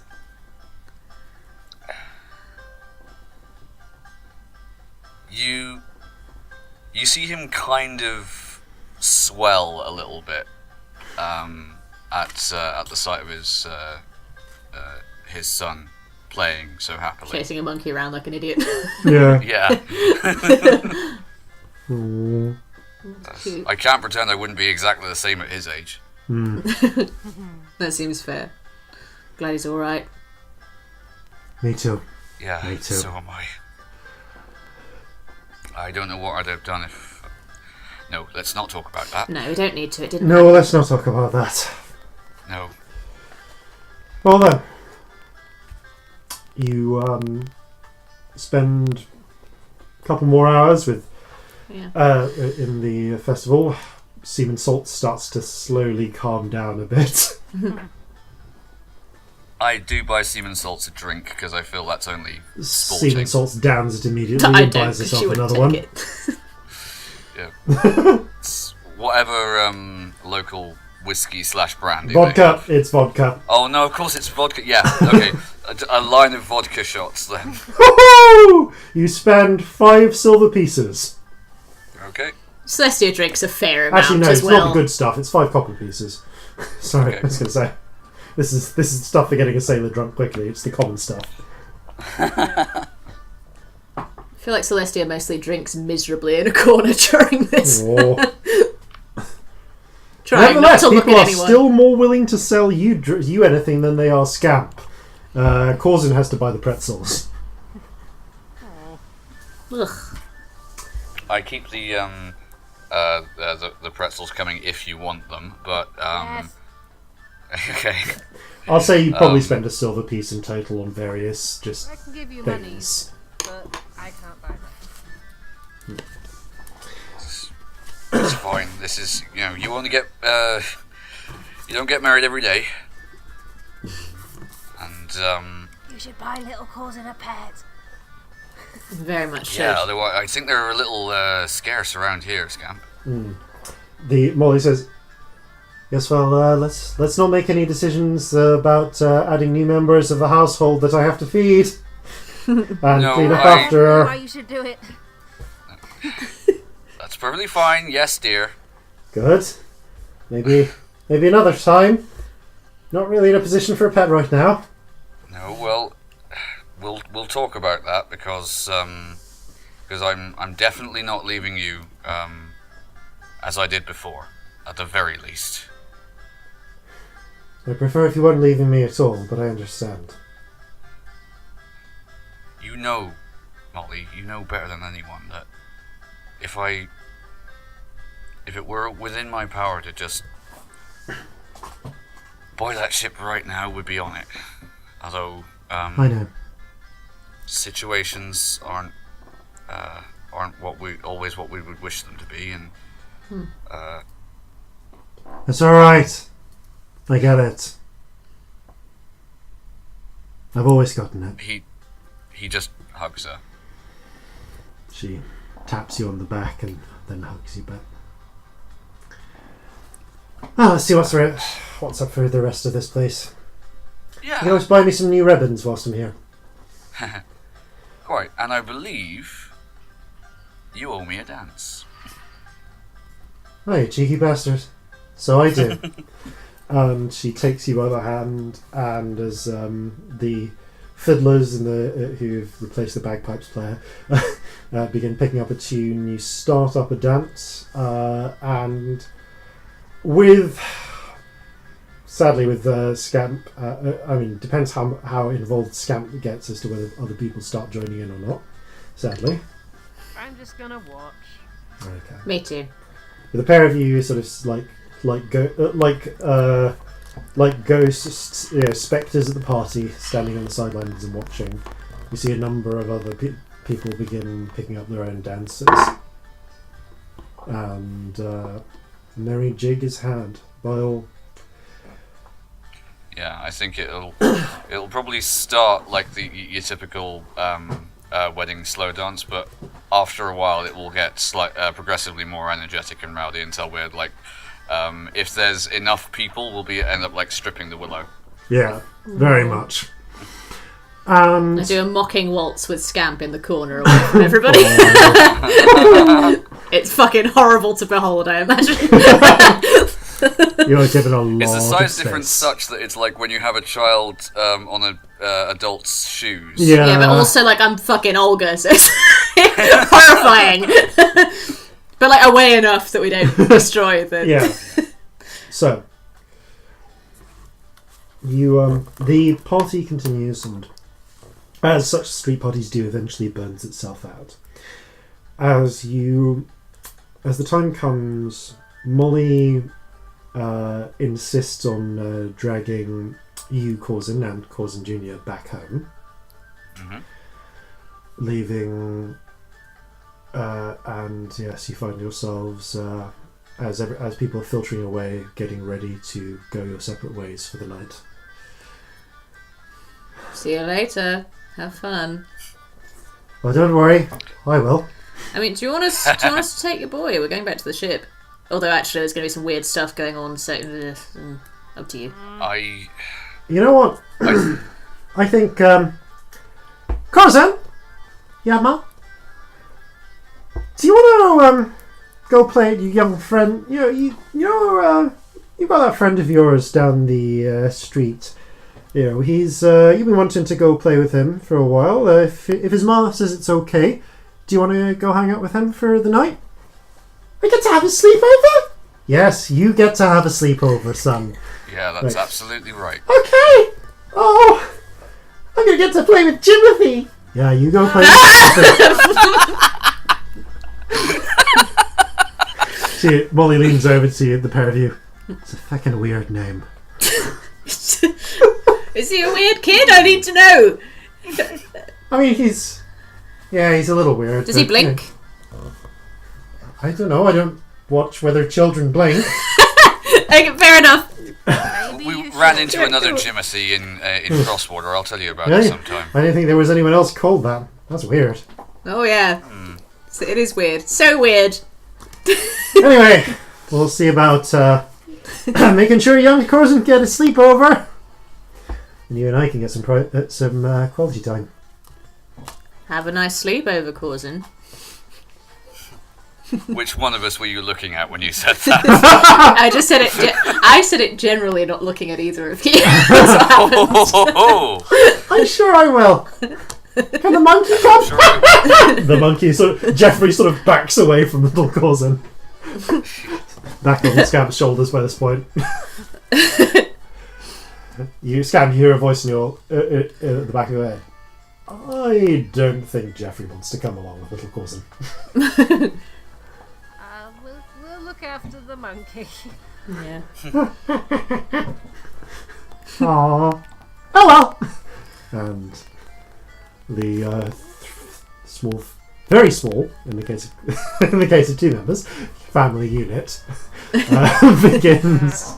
I was going to say, does little Corzin still have my? He does. He my absolutely has your. strike Yeah, on? he absolutely has your. And I say to him as he goes off, "Now you keep hold of that. He grabs it with both hands. Still continues walking. It's probably still way too big for him, isn't it? Oh yeah. Oh yeah, it's huge. Yeah. Yeah. It's like an adult halfling-sized tricorn on a child-sized halfling. Oh. And as the three of them make their way off, Salt actually stays with you, Celestia, and you, Scamp. So, you're coming back to the ship with me then? Yep, into the brig. Looking forward to it. Oh, good. And what about you, Scamp? You coming back to your quarters, or have you got somewhere else you're staying? I think it'd be weird if I went elsewhere. Also, God, you'd have trouble getting a room, let's be honest. People are stupid. I'm sure the church will provide. Oh, This is weird. I'm graced to be in your presence. Yeah, the sooner we can get away from these crowds of angry people, the happier I'll be. So, Yeah. right, then let's get back to the ship. And the three of you make your way back into the underside, as it were, back to the Charlie's Regret, where V, with a slightly restrained smile, provides you with an escort down to the brig. Celestia. There's at the moment you can actually see a familiar figure is sitting guard outside on the stool outside the brig. One Alton Appleblossom, the halfling that Corzin previously Still alive. saved. Still alive! Yay! Yay! Here's a little halfling carbine resting across his knees. Seems a little shocked to see this strange, hunched nun figure approach. Oh, we have just out of character for a second, we have arranged with Melfan with this, haven't we? Yes, we have. We did. Yes. Cool. Sorry, carry on. Mifanwi and co should be arriving shortly before dawn. Cool. Sorry, carry on. As far as you're aware. So, Apple Blossom. Oh there, Vig. What's the meaning of all this? We have a guest who may or may not be a crew member. I will be back at dawn. Shortly before. Just keep an eye on things, okay, Apple Blossom? Sure thing. And he unlocks the cage and lets you in, Celestia. How big a cage is it, just out of interest? It's quite big, actually. Okay. This is a brig. It's designed... Big but not comfy. Yeah, if necessary, it's designed to keep half a crew's worth of inmates if it really has to, although they'd be very hard pressed close. And it is also occupied. As currently resting in there are the... of course, Lady Greta, the orcish lady. Her elderly companion, her uncle, Schmidt, Arnold von Schmidt, and Lady Greta von Schmidt, and the poor halfling mage with the ruined hand. Oh shit. That I think Corzin shot. I think it was Corzin that shot the hand. Yeah, Corzin shot her through the hand. You set her on fire. Yeah, Harriet Greenbottle. Whose hands are actually... Who's the only member of the prisoners whose hands are actively bound. They are tied together at the wrists. Well, one is splintered and heavily bandaged. But they are tied together at the wrists in order to prevent her casting. Mm-hmm.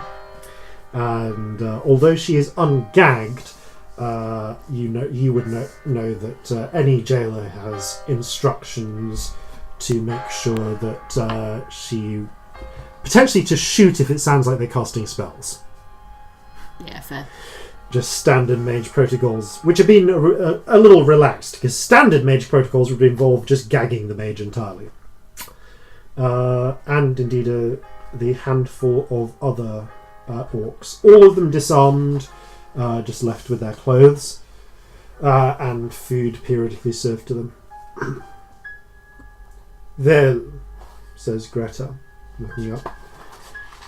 This is an unexpected guest. Hello, I am Lady Greta von. I am Lady Greta von, and you see her Arnold, her uncle. Hello, I am Arnold von Schmidt, and this is my nephew, Lady Greta. And who do we have the pleasure of speaking to? Celestia Stardust, nice to meet you. Yeah, pull the other one. It's got bells on. Alright, if you don't want to say who you are, that's fine. You can stay on that side of the brig and we will stay on this side. Yep, fine by me. Good. Well then, I hope you like traditional orcish songs, because we've got to do something to pass the time. Usually I sing, but I don't think anyone wants that right now. Do you know the one that goes ein, zwei, drei, and with lifting the beer? Yes. Well, if you can sing that one, then I suppose we have at least something to keep us occupied with. I mean, shall I make a performance check to see how hard they are? Yeah, make a performance check. Oh, that's great. Oh, fucking hell. Oh, 9. It's the worst performance, probably one of the worst performances you've given, but you just try and give as much gusto as you can into it, and the orcs eventually going to go, okay, yes, well... Maybe we could play cards. How about we play cards? Let's play cards. It's fucking boring in here, isn't it?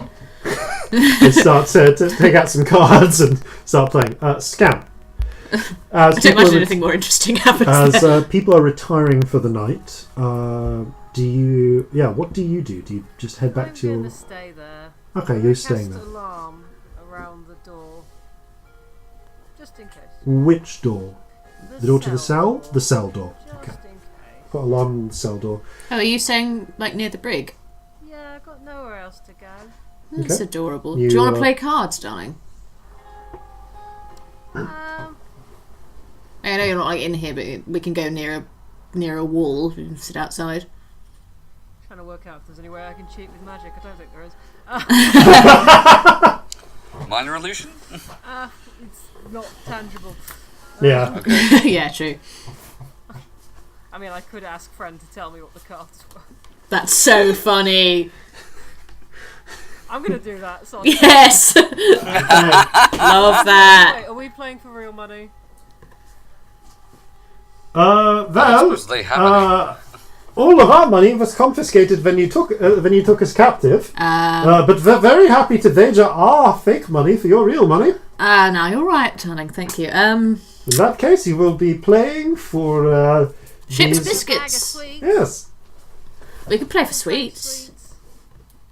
Yeah, sounds good. Okay, I will cheat. Greta kind of rolls her eyes. There are sweets. Yes, very well. She says we may as well play for sweets. Phew, God. Oh, have you had any word from the escrow yet about my when they will be coming to take my ransom? Not yet, but I'm sure it'll be soon. Very well. Are you from here? You're from Osteria, aren't you? Yes. Why are they taking Yeah, a ransom here then? Because Midmere is neutral territory in the war between Osteria and Sul, and you are Sulian privateers. Ah, I will appreciate that you do not want to go deliver me back to Osiris. That would most likely result in your ship being blown to smithereens. fair. So, Midmere. That's fair. So, I have arranged for the money to be sent here. Well, a local escrow agent will arrange to collect the money. I will owe them and pay them back. And once they have paid you, I will be transferred into their care. They will arrange passage for me back to Osiria. And we shall all be, hunky-dory. Right. Do we say hunky-dory? I do not know. I'm not sure I've ever said hunky-dory in my life. I mean, I suppose I have now, but...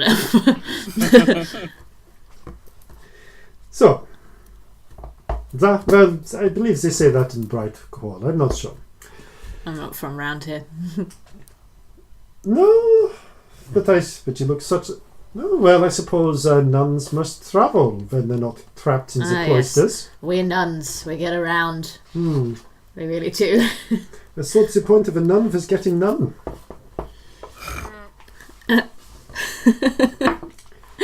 Well, in any case, the you settle down into your game of cards. The game continues late on into the night, until eventually Greta and Arnold go. Well, I think I have. Well, now that you have successfully stolen all the sweets you gave me to barter with, I suppose I shall retire for the night. I will be in my hammock. Alright, good night. Retreats to a hammock and rests into it and pretty quickly begins slumbering away. Oh, yeah, says Arnold. I suspect I should retire as well. Well, this has at least been diverting, if nothing else. Sweet, well. Settles down as well, and a number of the other orcs also begin to settle into the. There's only the one hammock. The rest of them have little bedrolls, and you can see that one has been brought in, and there is one still left for you as well. I don't honestly think I sleep.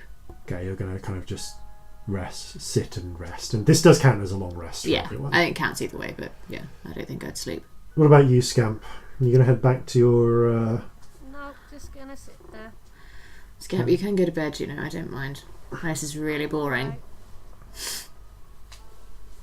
I'm Okay. gonna cast detect magic just for funsies because I've not really done it, and there's Okay. nothing else to do. Yeah, so magical things that. Okay, so the thin silver line of your alarm spell glows very faintly in your vision, as does Celestia. Yeah. It glows quite strongly in your vision, in a transmutational sort of way.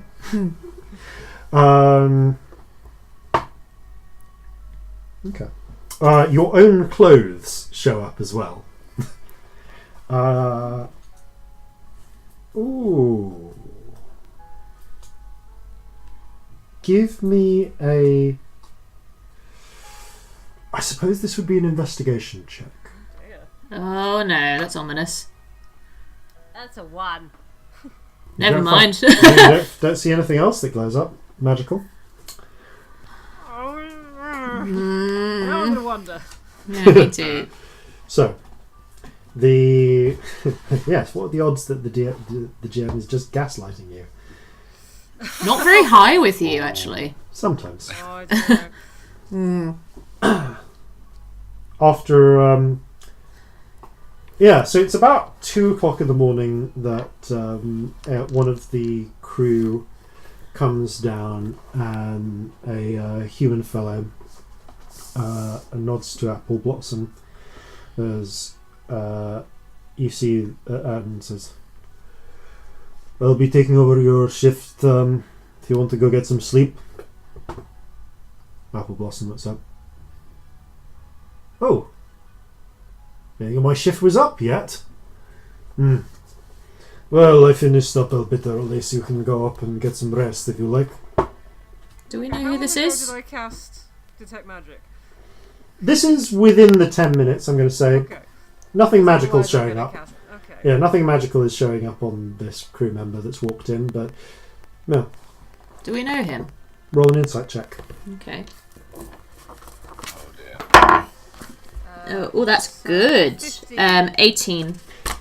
So, yes, both of you have gotten to know the crew, even the crew that were taken on in Crosswater by now, and neither of you recognise this crewman.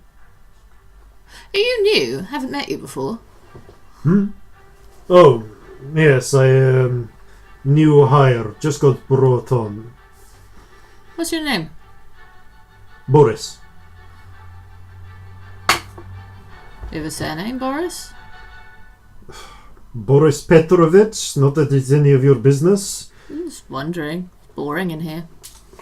Well, let's hope for a boring night. Do you want to go take your rest?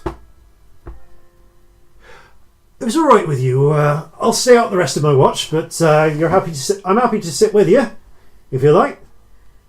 Says Alton, just gently adjusting the position of the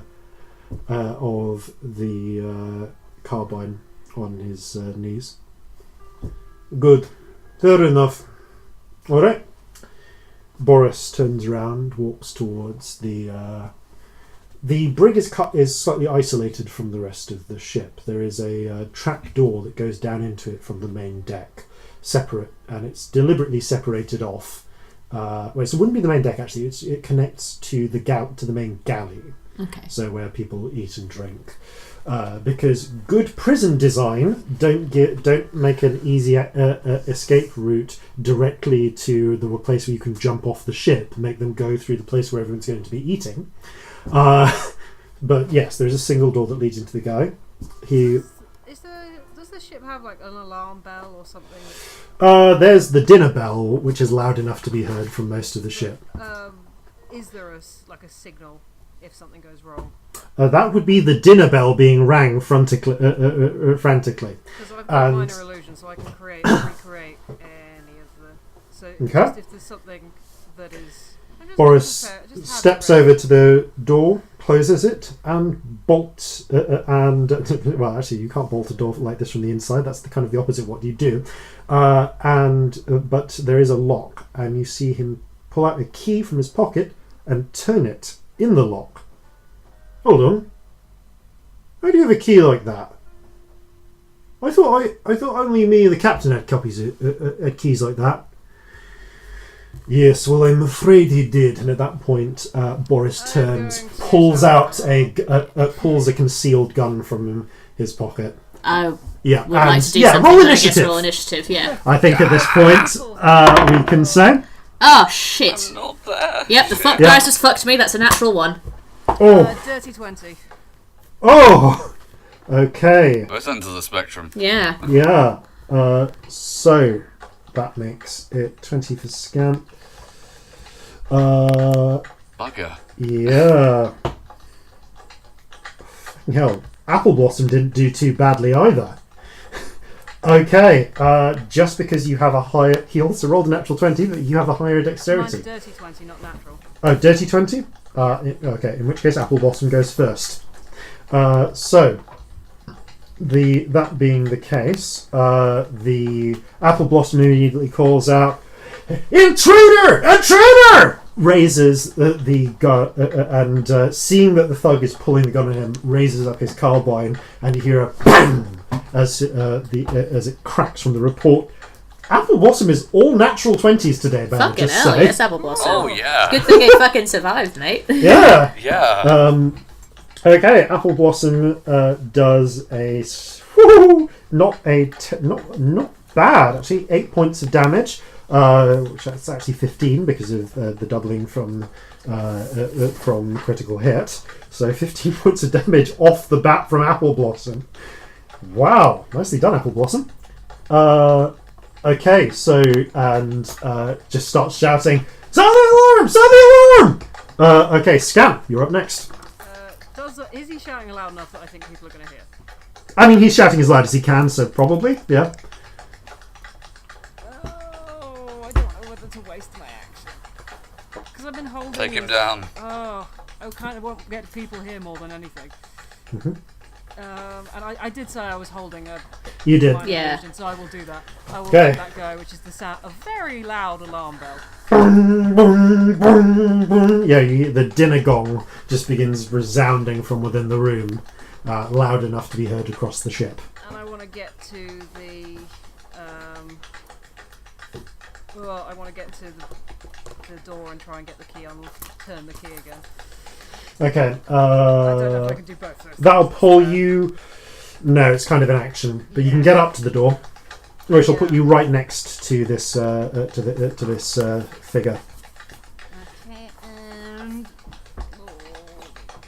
The intruder, we'll call him. Or Boris. He's given a Boris, name. yeah. Yeah, Boris works.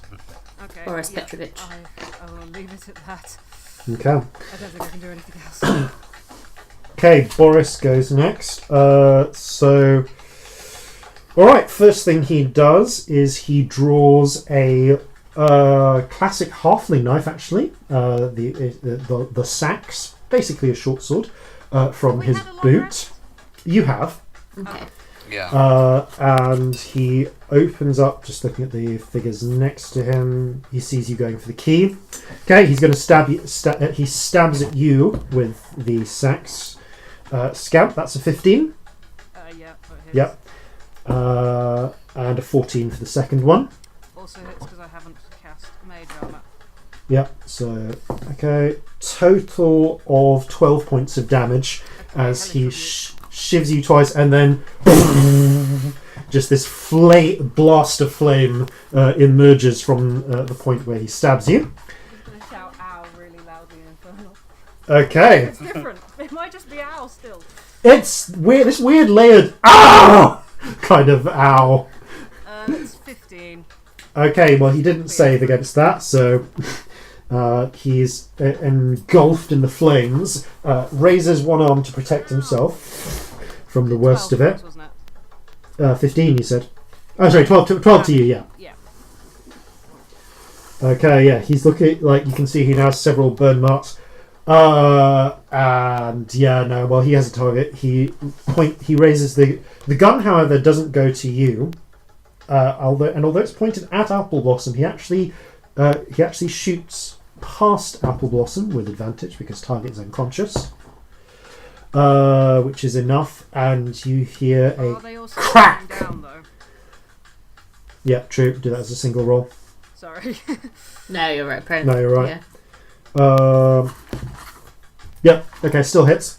And you see the gunshot impact. It basically shoots slightly off target. Doesn't hit center of mass, but shoots the recumbent form of Lady Greta in the thigh, waking her instantly. Ah! She starts screaming. Doing that would be 10 points of damage. Okay, that's Celestia's go next. I'm assuming my weapons have been taken off me. Oh yeah, your rapier. I'm going to say, yeah, I forgot to narrate it. Okay, I'm going to go, who the fuck are you? And I'm going to do a second level Dissonant Whispers on him. What is my spell save right now? Is there a save against that? Minus 10 from your normal one. So let me just check what it is normally. I think it's 15. So your spell save is 5. Is 5. That's awful. Fucking hell. And yeah, it's a wisdom save. You rolled a 6. Oh god. So it takes half damage. Oh, it's so annoying. Okay, so that would be 4d6, so let me roll that. Oh, it's bollocks as well. Jesus. So that's 4. So it's 8 on 4d6, which goes down to 4. Oh. So yeah, that was awful. Just out of curiosity, you wouldn't normally add your charisma modifier to the damage, would you? No. Let me check. I don't think so. Cool. No, I wouldn't. Okay, he blinks for a moment, and you see there's a single tear of blood escape one of his eyes, and he's sort of opening his mouth as if to answer, and then clamps it shut. Okay. The alarm bell is ringing. Let's see how long it takes people to respond. Okay. Immediately you do hear the sound of someone trying the door and then banging on it as if people are trying to... Hey, what's going on there? Yeah, it sounds like at least someone was in the galley. Okay. Scamp. No, Apple Blossom's up first. Apple Blossom quickly reloads the carbine. Calls out, "You better surrender! Surrender and tell us what the fuck is going on!" And Apple Blossom is still on form. Shoots and hits. Bloody hell. Yeah. He's, MVP at the moment. He has actually done the most damage at this point. Yeah, he's doing really well. I'm I fucking mean, if useless. Corzin couldn't be there, at least something Corzin is indirectly responsible for is. Yeah. Okay, another 7 points of damage to Boris. Scamp, you're up next. Okay, I'm gonna try and undo the door, unlock it. Okay, it is locked, so give me a lots picking check. Give me a Thieves' Tools check. Did he take the key out? Oh yeah, he took the key out and pocketed it. Can I see where the key is? Or where it You saw which pocket he put it into, so if you want to give me a sleight of hand check, just for the sake of trying to grab it because he'll probably see you grab it, but it's a question of actually getting it. I'm going to Tides of Chaos. Oh. Fuck it. Oh, that's a good thing I did that. That is a 22. Yeah, no, you whip the key right out of his pocket, and it's a simple matter. It's a bonus action to unlock a door if you've got a key. Well, maybe not, but I'll say that picking his pocket was a bonus action for the purposes of this. And you just slip the key out, slide it into the door, unlock it, and fling it open. And you can see there. Have anything left? Or is it just? It's an action to open the door like that. Yeah, unlock and open the door. And my bonus action. Yeah, I'm going to say. Okay. Yeah, bonus action to pick the pocket, action to unlock and open the door. Okay. Don't think I can do anything then. Okay. However, that has brought the 3 other people into the thing, so I guess I actually roll initiative for them. So some crew members can get involved now. Boris is going to go next then.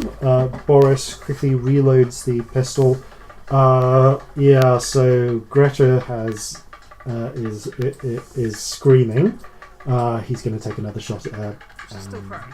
Still prone. And this is a point. I didn't actually apply the sneak attack damage from the previous time. Okay, still alive. So he's going to fire again with disadvantage. Oh well. Oh, no, that's not enough to hit. That was a natural 20 and a natural 2 with disadvantage from being prone. He can't get into the cage right now, so I think he is going to you just do this huge fucking flare on him. Okay, he's still got the knife. But there's 3 people outside, so yeah, no, he's just going to run for it. So he barges outwards and is going to stab twice at 2 of the crew members. Hits. Crew member goes down, not necessarily instantly dead, but just shanks him, kicks him out of the way, stabs that was cocked. Another crew member, yep, that hits. Fucking hell, maximum damage. Stab, kicks out of the way, and it's enough for him to force his way past the 3rd one. So he's now running. He now breaks into a run through the galley. The remaining crew member is going to try and tackle him, and he weaves out of the way. Celestia, you can see him. How far away is he? He's probably he moved his maximum distance, so I'm going to say he's about 40 feet away from you. Okay, fuck it. Another Dissonant Whispers then. I'm going to go, oi, get the fuck back here! And I'm going to do another 2nd level Dissonant Whispers because I can't do anything else, so fuck it. Let's see if he rolls less than a 5. Doubt it. That was a 5. Which saves, frustratingly. Just about saves. It is the save, yeah. Is it? No, it's not! It's not with spell save, is it? -5. No, it is with spell save, but it's 15 minus 5 is 10. 10 minus 5 is... No, it is. 5 is just what he needed. So half damage. It's still shit as well. So better than last time though. 9. Does he have to see your face in order to have the horrible visage thing? Yeah, I think so. So it's okay. 13, which goes down to 6. Yeah, 6. Yeah, 6. Okay, takes 6 points of damage. Again, you see just drops of blood lick out of his ears. This guy's pretty tough, actually. But you can see he's clearly visibly shaken by the call after him. Still keeps running though. Okay, Apple Blossom.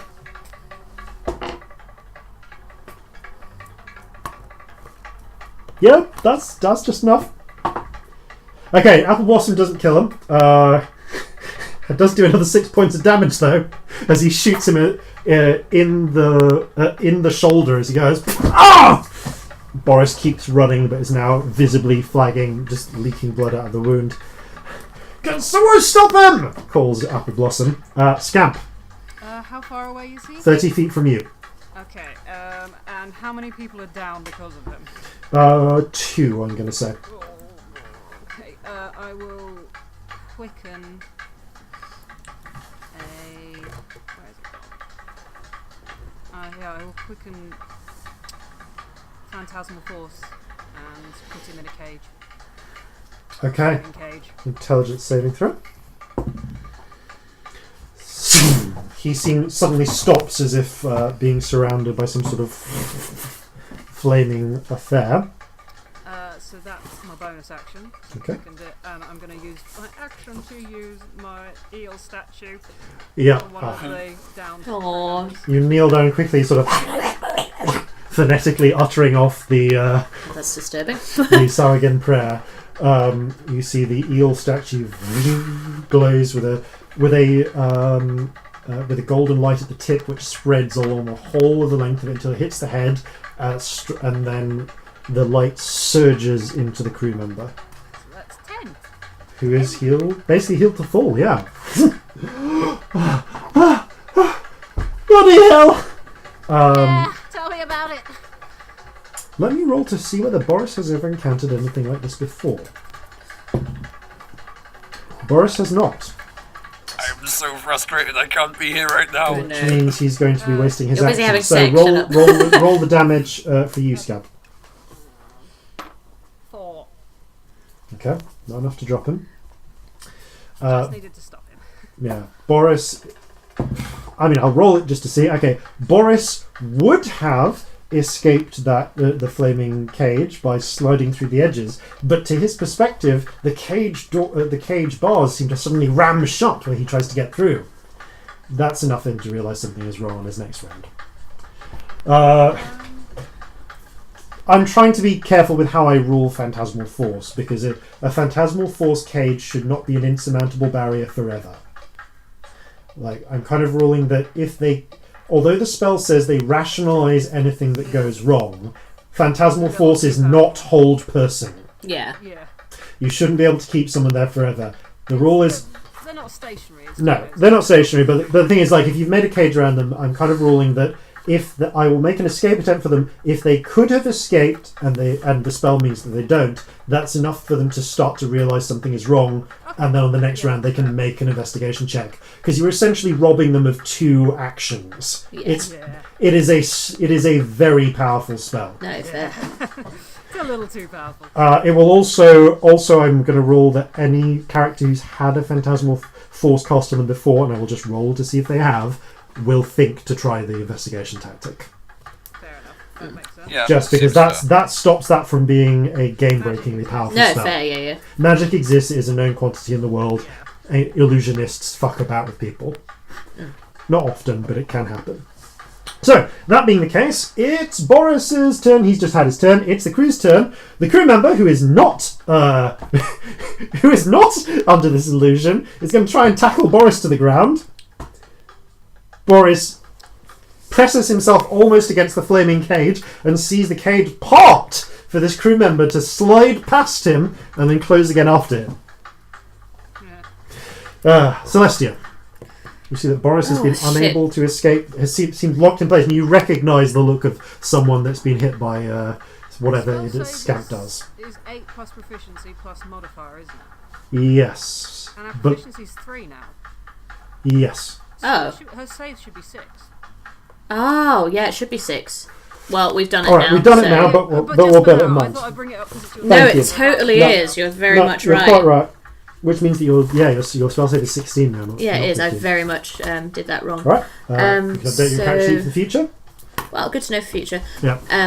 I think I updated it. You know what it is? I have 2 character sheets. I have one for when you guys are around that doesn't have spoilers on it, and I have the spoilers one. The spoilers one, I hadn't updated my spell save.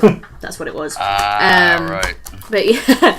I mean, I can't think of anything else to do. I don't have any weapons. So I'm just gonna fucking bash on the bars and do another Dissonant Whispers. Okay. Again, level 2.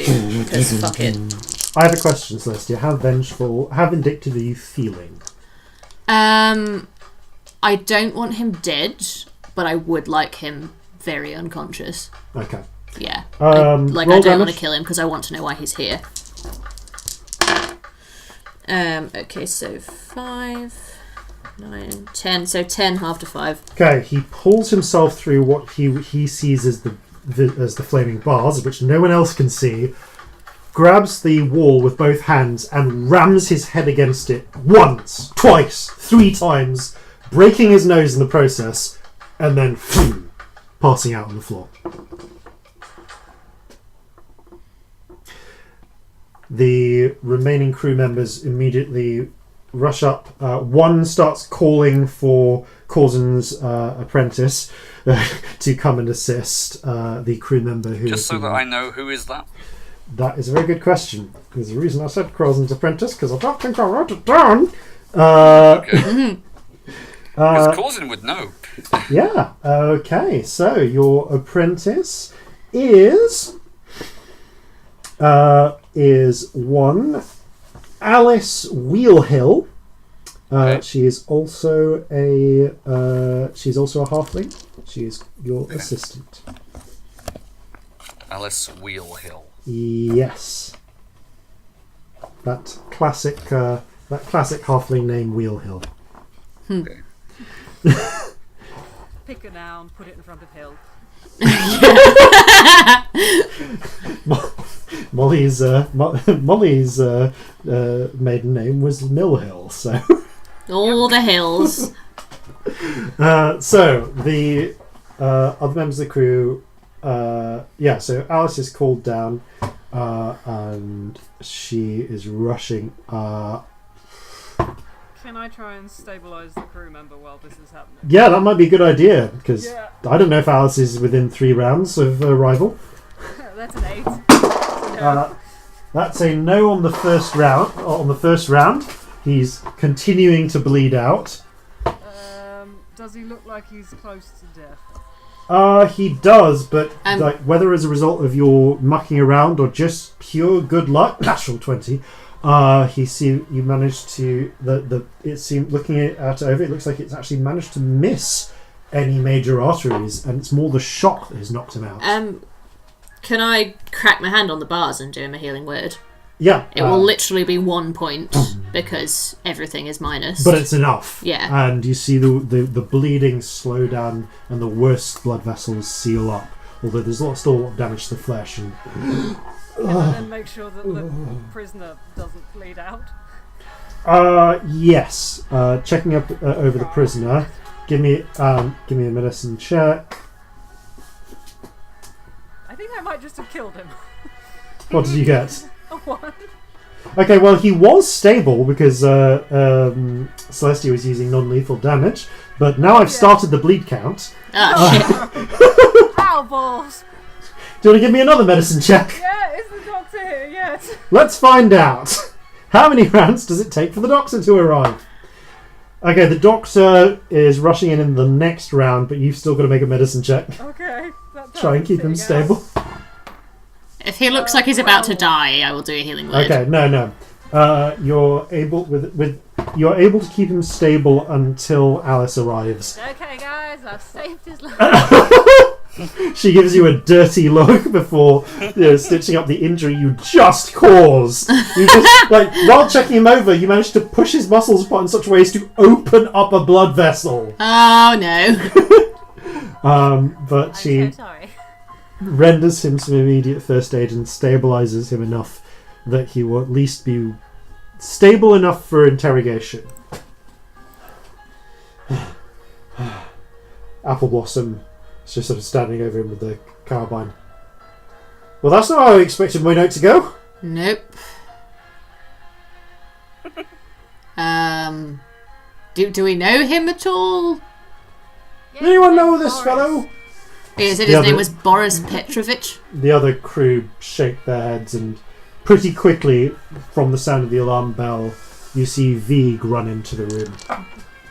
What is going on here? What's that? What the fuck is that? He said his name was Boris Petrovich. Bullshit. Greta, do you know him?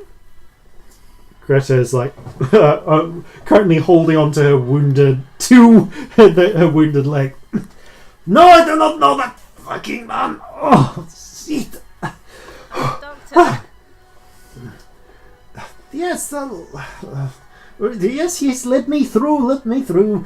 And Alice sort of enters the brig. Crew members kind of taking musket. Alton kind of lowers his carbine at the prisoners, making sure they don't, just to ward off any escape plans as she moves in. Yes, all right. Let me see what I can do. And starts tending to the injury. Could use some of Corzin's fucking magic at this point, but that's all right. I should be able to handle this myself. Stupid man getting married. She looks to sew up the ruptured vein and start applying what aid she can to this bullet wound.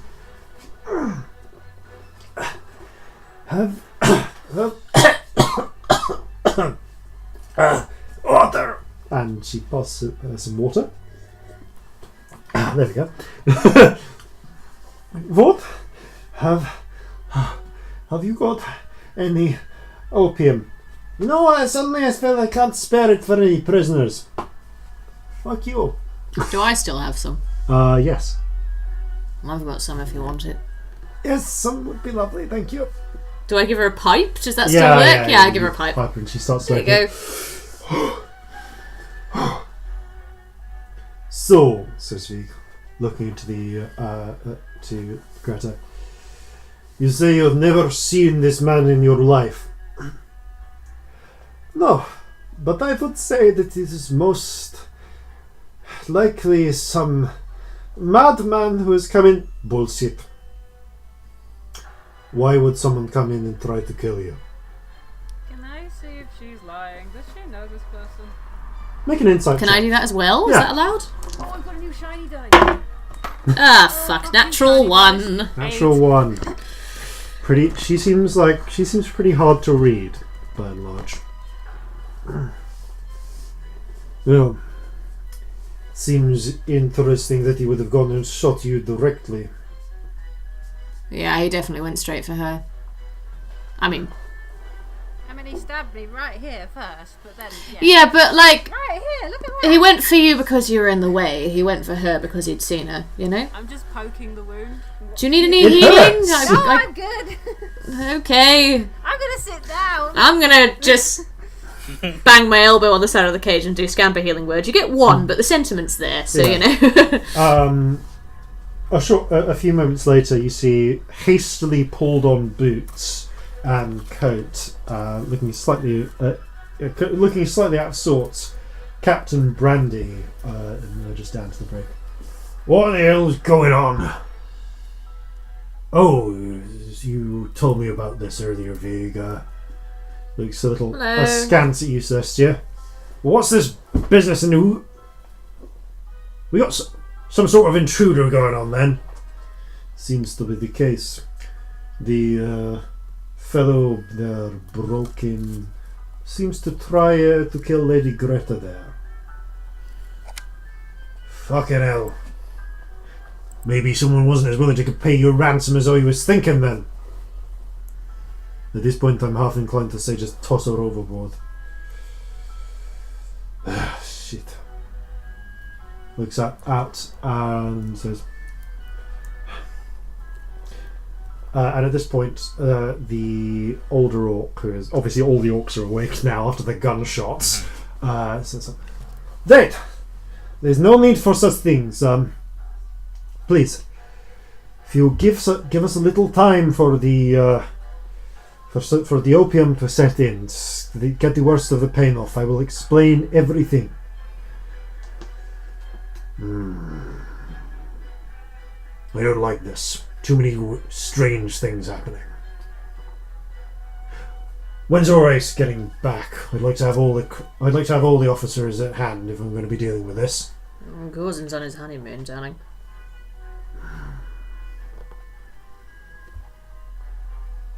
Oh, what time is it? It seems to be about, I would say, from the last watch, not about an hour and a half until dawn. Well, much as I hate to disturb a man in his honeymoon, send a runner. If we're going to discuss whether it's even worth sticking around for this ransom with all this business, I'd like to have my crew around me. All right. Salts! Someone get salt and send her after Corzin, would you? Yes, sir. Dawn's when we're sorting this whole business out with you as well, isn't it? Yep. There'll be some people from the church here, and I don't know, maybe the watch as well. Oh, bleeding wonderful. Not many, from what I know, but I really need to not be arrested, so... Yes, well, I think maybe we don't want to be having that conversation with all of this around. He gestures at the blood. Sorry, I thought you'd been told. No, I've had Vig's report already. Fucking hell, Regents. Damn it. Right, let's get you up to my quarters, at least. We can meet everybody there. Who did he say that to? To you, Celestia. Okay. Give her an escort out, and it'll be an armed escort. That's fine. Were you? Hands my up, apologies. looking non-threatening. Get through all of this, and you're escorted out. And you as well, Scamp, are brought up to Brandy's quarters as everyone else begins dealing with the situation down below. And we will pick up with what happens there after the break. Oh dear. Oh dear, oh dear, oh dear. Shit. And now a word from our friends over at Chaotic Adequate. People often ask what makes Chaotic Adequate different from the other live play RPG podcasts available on the fabulous internet. Well, other podcasts are heartbreakingly without actual scholar of horror, Amanda DeJoya. We're not prisoners, we're your You're our prisoners. I want to speak to the top priest. I want to speak to the manager. They sorely lack comedian and actor Angus Dunnican, which is me, by the way. I say to this dragon, hello, are you the homeowner? The dragon looks almost offended that you would imply that he was renting. And other podcasts are tragically bereft of the scientist, comedian, and semi-professional troll, Steve Cross. All right, love. Chagrin Battle Founder, come to rescue you. Do you want to roll for potential seduction? Crucially, though, most D&D podcasts have a writer, creator, and dungeon master who's actually played the game before. We, conversely, have Gregory Akerman. There's about 18 different possible quest lines you could have taken. And you invented a new one. New episodes each week, new characters to meet, / accidentally murder, and always new things to get a bit wrong. Join us in the world of Chaotic Adequate. It's very silly. Rate, comment and subscribe to Flintlocks and Fireballs. Quickly, your time is running out. There is not much time left, and we all have to do this. It's the only way we can save ourselves from the impending doom that awaits us. Rate, comment and subscribe to Flintlocks and Fireballs!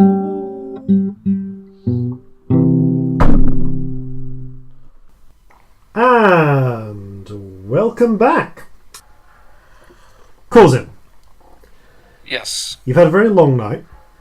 And I'm sure I did. And you have just managed to doze off to sleep. Corzin! Corzin, I'm sorry. Captain needs you. I roll out of bed. Molly sort of vaguely swats in your direction. What's going on? Apparently, I can't get a moment's sleep. Right. He pulls on his breeches kind of loosely and walks bare-chested across the room, rubbing sleep out of his eyes, and opens the door. You can see Seaman Salts is there. I was very sorry to disturb you on your wedding night, cousin. There's a situation on the ship with the prisoners in the brig. Captain's called all the officers in. Needs you now, I'm afraid. Oh, you are fucking joshing me. Wish I was. Alright, give me 5 minutes, alright? Sure thing. Molly kind of vaguely half awake is kind of... I don't even turn around and look at her for the moment. I just sort of stand with my hand on the now closed door. I'm assuming life of a ship's surgeon,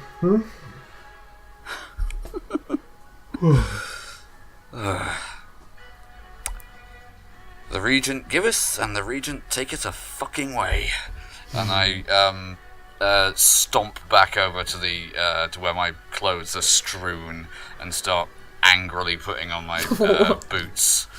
And you better come. If the ship's about to sail off, you better come back here at least before you go, or I'll haul you down across the seas and skin your life. I am not leaving until whatever is going on is sorted out, and until you have had a proper honeymoon. Well, come and give me a kiss. I do so. Clumsily kisses deeply. you. Yeah. And then sort of falls back to sleep. Molly's not good in the mornings. I feel you, Molly. Yeah, Molly works nights a lot. I think we all feel. Yeah. Look, we're all fucking actors. Of course we do.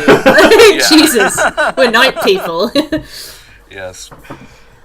So. Okay, Corzin, once suited and booted, comes out, finds the people waiting for him. Yeah, you and see. Asks them, "All right, so what actually has happened?"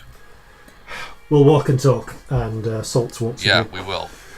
So, as far as I can tell, some, for want of a better word, assassin broke into the brig, nearly killed Apple Blossom. Although, I've got to say that halfling's a dab hand with a carbine. Also favoured by the saints, it would seem. What yeah. the hell? He was able to take him down with Scamp and I guess Celestia. I hope. Looked like it's Celestia, all right now. Right. Well, in any case, it looks like they broke in to try and shoot that orcish lady. What? The one we're holding for ransom. So apparently she's not as valuable as they thought she was, or at least she's valuable enough to want dead. Right. Yeah. So you can see why the captain wants the officers on hand before making that decision. You look up and you see the night of all bloody nights. All right, now let's. Sorry, mate. Let's get back there as quickly as possible, and Yeah. hopefully we can see what needs to be done. You make your way quickly through the streets, and there's the dim blue of pre-dawn light up above. Not long until dawn now. And by the time you make it back, you can see the captain's quarters are a little crowded. Vieg is Vegan Brandy are in there. All of the officers, including Scamp.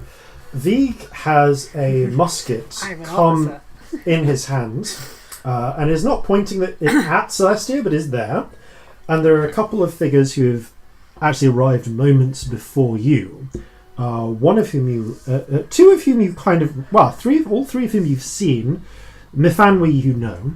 But you also recognise Sister Boronova, the local priestess, and the figure of the local Grafina, the Baroness, who has arrived with a couple of soldiers.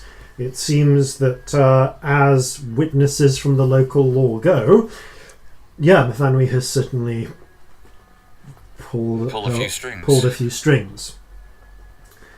Grafina Ivanova goes,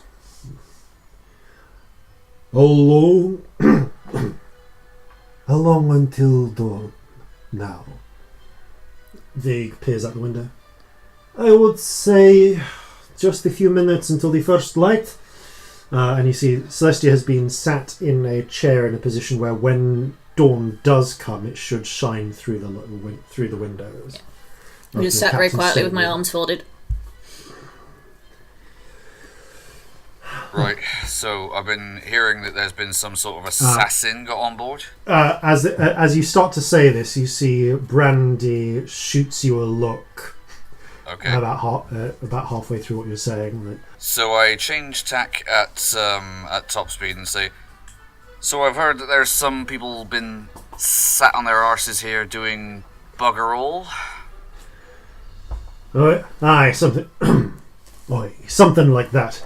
We'll get into the details after our guests have seen what they need to see, and myself. Right you are. So, I understand that we should see this happen at dawn then.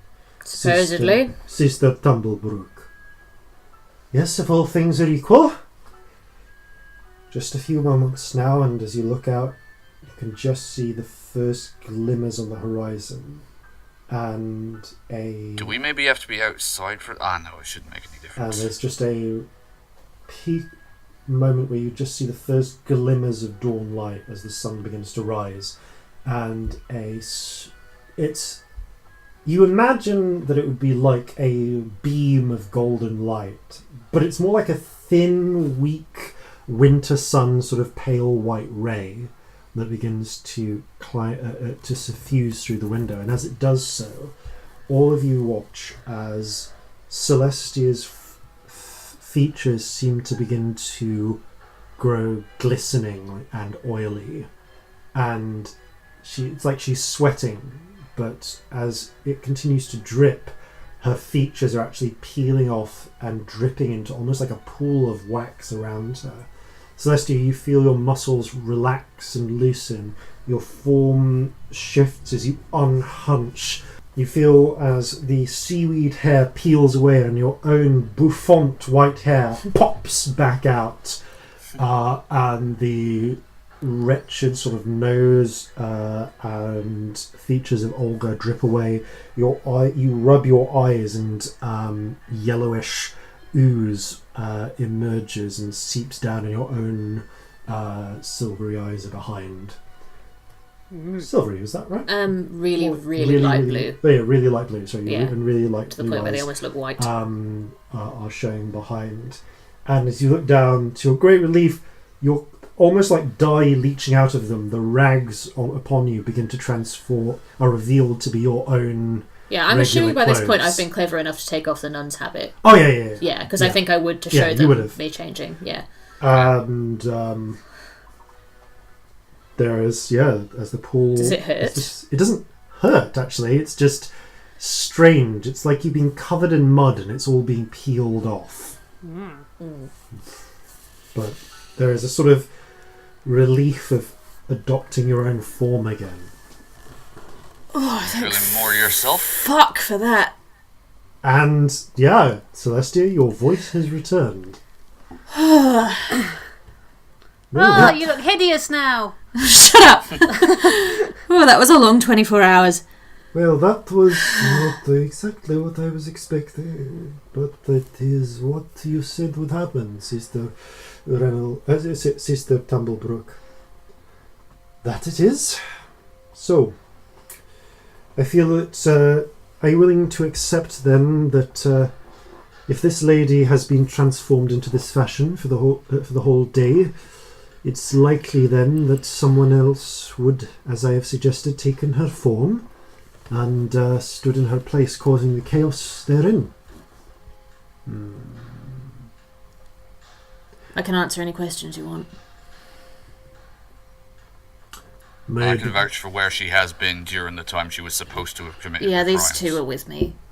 She kind of looks at you slightly dismissively, Corzin. It seems like she doesn't necessarily have a lot of time for halflings, but she does. But she glances over to Sister Boranova, who begrudgingly looks over at looks down at Mephanwe and nods. It seems likely, yes. Good. Then, that being the case, Celestia Stardust, so my guards have been reporting to me all day. That's me. Nice to meet you. Well, I will consider your crimes, such as they might have been, in abeyance in light of this evidence. I would not advise you to walk openly about town. Yep. The sooner you can leave my barony, the happier I will be, and the happier you will be, but I will not press any legal prosecutions upon you. Thank you. Good. Well then, sisters, she nods to the two clerics, I will allow you to return to your beds, and I will do the same. Good morning. She turns, and with her soldiers and the two priests, march out. Nathaniel gives you, the three of you, a smile and a low bow. Thank you. I am glad I can help. I'm glad I can help. And she moves out with the rest of them. As soon as he's fairly door certain. Closes behind. Yeah. As soon as Corzin's fairly certain that they're out of earshot, he just mutters to himself, "Stuck-up cow." Yeah, she looked like a bitch. Captain? Well, I'm not going to lie, I'm quite happy that actually is you under there, because Vig was under orders to shoot you if anything else come out. Yeah, are we alright? Let's have words about that later. I'm not entirely comfortable with all of this strangeness happening, but as it happens, there's some other strangeness that which we need to deal with. Alright, we'll chat later. Cool. Since you're here, you might as well hear about it. Right, I've gathered you all here today. So, and congratulations, Corzin. Sorry I couldn't be at the reception. Sorry to drag you out of bed. Duty calls, or so it would seem for both of us. Well, it seems an assassin has come down and been causing trouble with us. Now, Vig, you got Apple Blossom up here with the old orc and the lady. We have a few words for them. And a few moments later, Vig goes, calls, and Apple Blossom and a couple of other armed crew members return with the old orc and Lady Greta in tow. Both of whom are... Lady Greta's injuries have been tended competently by Alice, you're pleased to note. She seems to be doing her job in your absence. And Brandy says, "So, you said you'd have an explanation. I'm waiting to hear why we shouldn't just throw the pair of you overboard." "Thank you," says the old orc.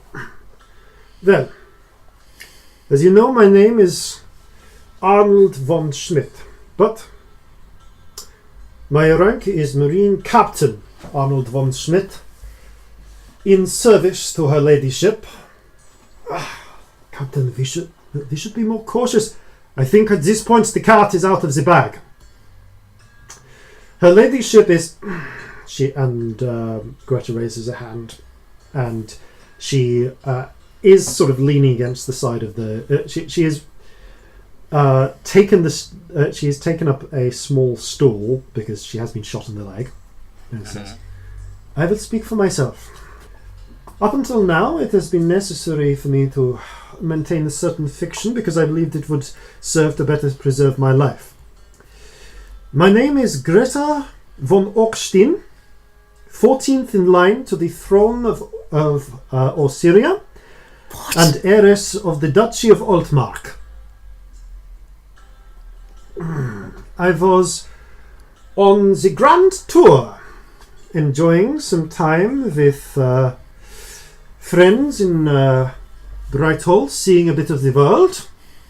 Then the ship I had commissioned while travelling incognito was boarded by yourselves. Still, I was arranging the ransom in question, but it seems that the escrows we thought we could trust here were not so trustworthy as they appeared, and the most likely it is my cousin Bertrand who has sent this assassin. He is next in line to the duchy after me, and well, my aunt is growing older with time. Not Bertrand's mother, also his aunt. And I suppose he was considering a bit of promotion by getting rid of me well out of this sight of witnesses. That would seem the most likely reason someone would send an assassin after me. So we've got embroiled in a family feud, is what you're saying? So, you're royalty? Yeah. And Shit. I did not expect, and I did not ask you to kidnap me. But since we are here, Yes, that is the situation. That's a good thing we didn't kill you then. Whoops. I mean, whoops that we kidnapped him. Whoops. Well, Sorry, I'm shutting up. Like, we've got ourselves a... Brandy casts you with a sidelong glance but doesn't say anything. Like, we've got ourselves a choice to be making here. Either we throw you over the side and leave you to Bertrand's men, because I very much doubt that if this one comes back empty-handed that it'll be the last. Or we put another couple of zeros on the end of the ransom demand.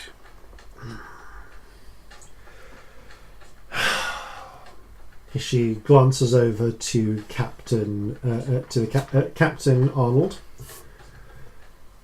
A couple of zeros would be impossible for us to muster, but we are prepared, after discussing this, to pay an appropriate ransom of 20,000 gold marks. Whew. You can see Vig's eyes certainly open at that, as do a couple of the other officers. How do we know you have it? My You're dear, kind of strapped at the moment. Lady Greta smirks. My dear, I am the heir to an entire duchy. I have the resources, or would have the resources, if I was able to access them easily, of a 12th of Osiria's holdings. Or at least those parts of it I would command. 20,000 is what I could lay my hands on in short notice. But more importantly, it is what a friend of mine will be able to lay their hands on immediately, which I will be able to pay them back. There is at least one member of my family I can trust. She is a baronet, a Grafina, over here in Meadmere, by the name of Emmeline Stavrovich. She is a third cousin of mine. She would be able to pay up the 20,000 to you in cash, especially if we could arrange a sending through an impartial mage we might be able to hire, or perhaps your ship's mage, she nods down to Scamp, might be able to manage something of that effect if they are... Yes, that is a thing I can do. She would be willing to pay that ransom in my stead, and of course I will pay her back. Her estates are in Milchetsko. Corzin, I'd say, would be most likely to know this, although maybe Celestia, because you've studied maps of the surface. You can give me a history check, because that covers geography. Oh, shit. Can I use my navigation tools? Yeah, I'll let you give yourself your proficiency points for this. Okay. That would be 21. Okay. It is in Meadmere. It's in eastern Meadmere. Okay. So on the other side of, not of the whole continent, but as it were on the other side of this end of the continent. Doing some quick maths in your head, you would say it's about a 1,400 mile journey. Would take the Regret 9 days, 10 if weather isn't great. Is it the way we want to go? It would take you closer to Seoul. Okay. But it would, it's essentially you would need to go around the largely unsettled, wild northern edge of Meadmere. Past the great the northern coast is all just great Meadmere-ish forest, and then all the way around. It would bring you close to, but not into, Osirian waters. You know that Milchetsko is not far from the border between Osirian-controlled Halfland and Meadmere. And it would actually, you can see that, that would actually be, from the Duchess heiress's perspective, that would certainly be an ideal location for her to get dropped off. Still in neutral territory, but close enough that she would be able to safely be repatriated.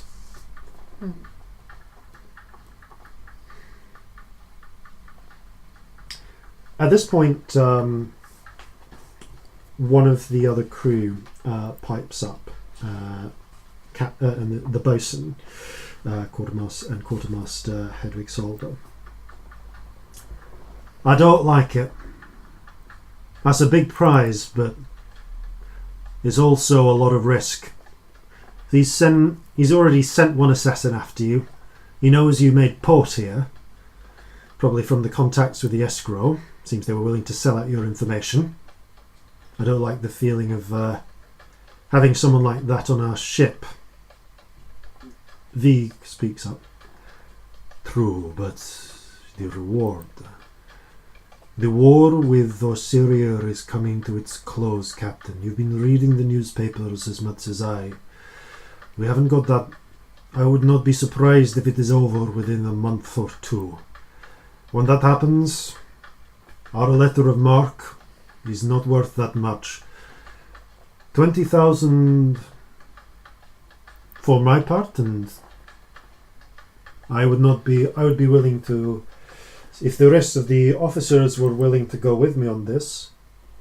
We don't have to tell the rest of the crew about this.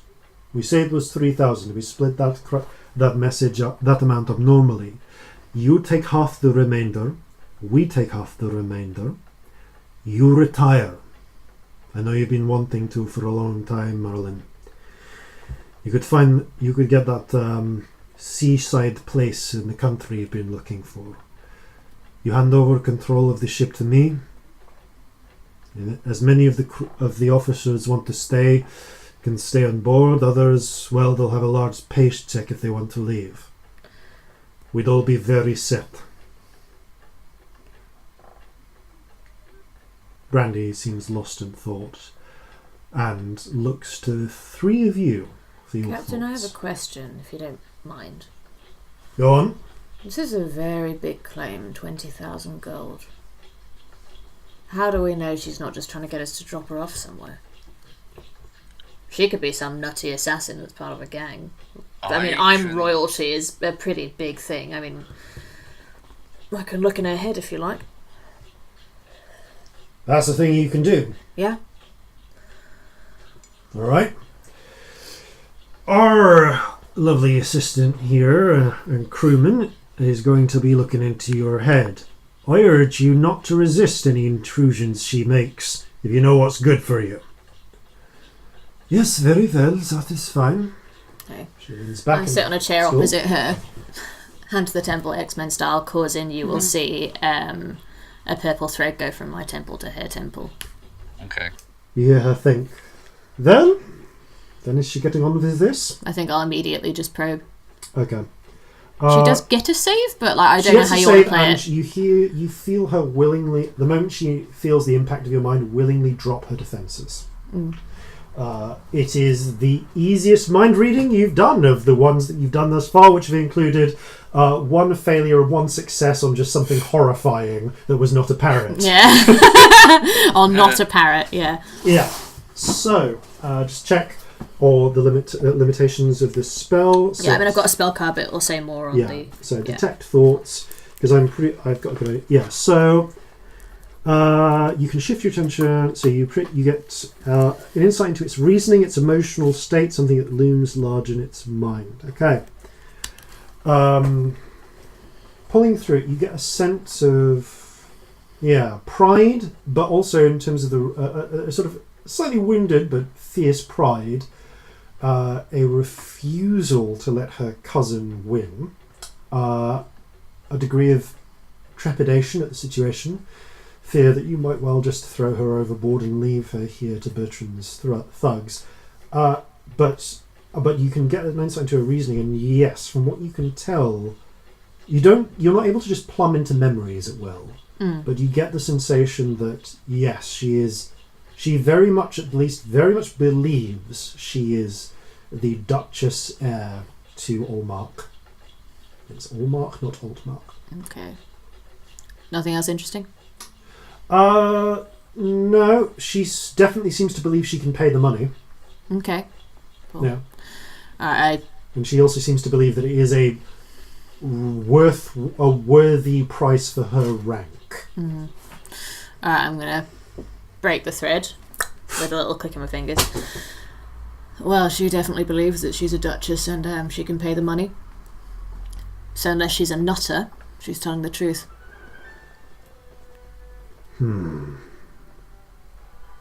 So, assuming she is telling the truth then, I'm going to hear a bit more from my officers before we make my decision on this then. And looking at the two, the Saltz is here. She's actually head gunner. She goes, with all respect, I think I'm going to side with Vig on this one. The money would be very nice. Wheels, for her part, shakes her head. Well, I think I've got to go with Hedwig on this. I'm not sure it's worth the risk. Pretty split all round then. Well then, ship's mage, ship's surgeon, and do I count? Shanty man, let's say, for the moment. Because you're certain you might not be an officer, and I'm not sure what's up with you. You seem to get into a lot of trouble, but right now... Trouble tends to find her more often than not. Let's say I consider your opinion worth hearing. Okay. We'll work from there.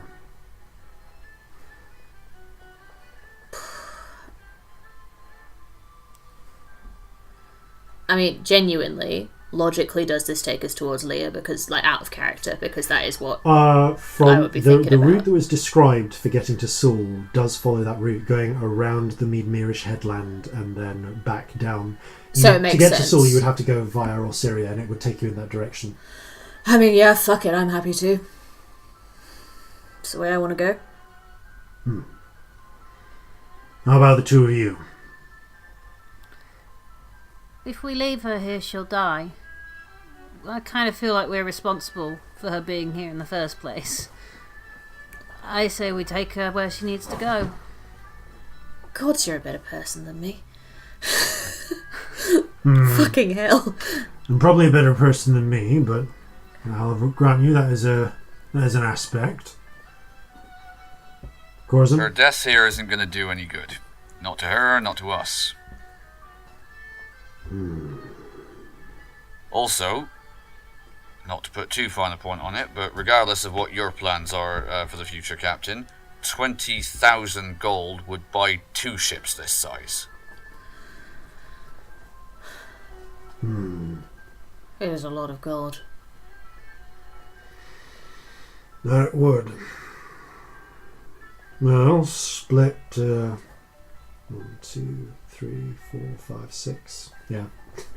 17 divided by 2. Yeah. Like, you thinking about it, it would be around about a bit over £1,000 and a bit each. Certainly, if the captain did take half of the 17 grand, that wouldn't be shared out and about. Bloody hell. As a sort of golden parachute.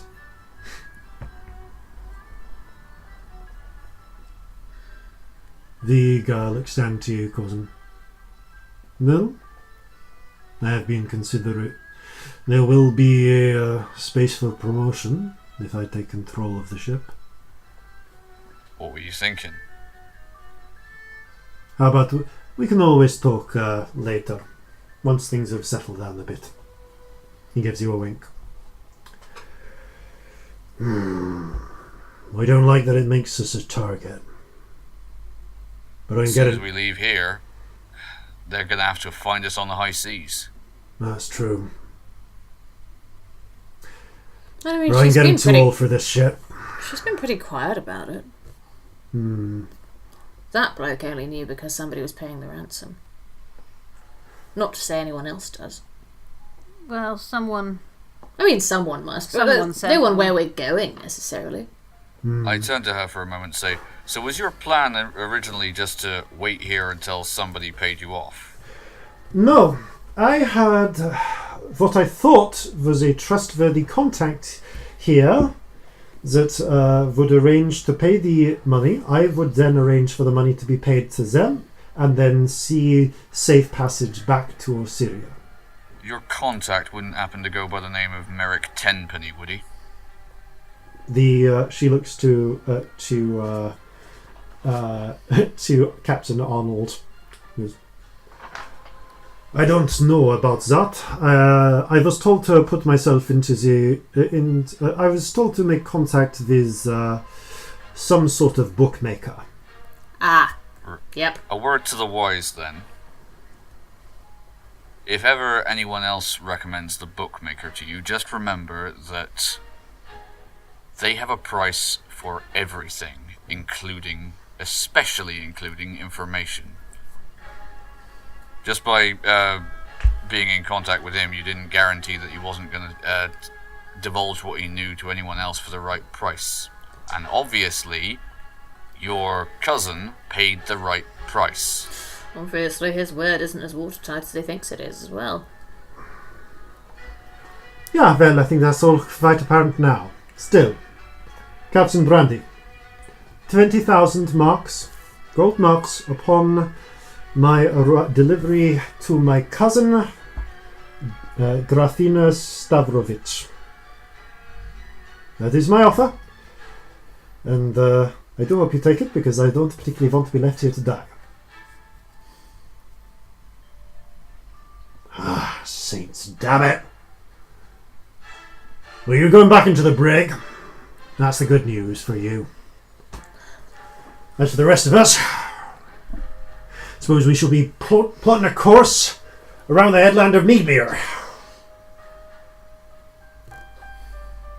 Bagger it all. Suppose one last big prize before a retirement, eh? Right, it might be a bloody good retirement if it goes well. Captain, with your permission, I would like permission to disembark. Of course, we'll be looking to set sail for you. Call it tomorrow morning, because I want to get this. I'm sorry, I want the less time I have that bleeding Duchess aboard my ship, the less time anyone has to try and burn it into the water. Might it be an idea to pull yourself out of port, but then anchor just off the coast? Anyone who wants to get to you is going to have to row out to you then. Yeah, I'll do that. I'd be happy to do that if it means we've got a little bit of extra time. I'm kind to do that anyway, but we'll send a longboat for you. But I can't promise more than a full day. I'd leave now, but I don't want to pull you out the day after your wedding. I appreciate that, sir. And you will have my undying thanks. Good. Go spend some time with your wife. And yes, sir. Good give her luck my with that congratulations. conversation. And indeed, I'd like to have a chat with Brandy when. Yeah. He starts to dismiss the officers, but notices that you are staying. Scamp, are you staying as well? I'm gonna go back down to the cell, and once they're locked in again, reset the alarm spell. Okay, you do so. Celestia. And actually he says, alright, Celestia. I mean, two things. One, I didn't want to say it in front of them just in case it wasn't something you wanted to offer, but I can do a sending for you if you need one. And two... That would be mightily appreciated. And two... Are we alright? Let's just say that after this voyage, you won't be aboard my ship anymore. But in fairness, that's because after this voyage, it's not going to be my ship. Okay. Alright. But for now, I can stay? For now, you can stay. Thanks. I don't know whether you're good luck or bad luck or just luck. I honestly couldn't tell you. It's been a ridiculous couple of weeks. But you've also... Seems that problems seem to follow you around wherever you go. And my gut's saying I should just dump you overboard now, but the thing is, you also seem to be pretty good at solving problems. I mean, I would obviously prefer it if you didn't dump me overboard, and also then who's going to do your sending spell, so... Case in point. Scamp can't do it. Throwing that out there. That's a bit of a shame, but fair enough. That means you've only got one person aboard who can do a sending spell. I can do it twice a day, if you need one. Too old for this shit. Some of us don't get lovely elven aging. We don't show our years. He roughly picks up a bottle of rum, pulls the cork out of his teeth, spits into his hand, takes a swig of it, and then thrusts you the bottle. Thanks. I take a swig. How old are you, if you don't mind me asking? It's not too personal.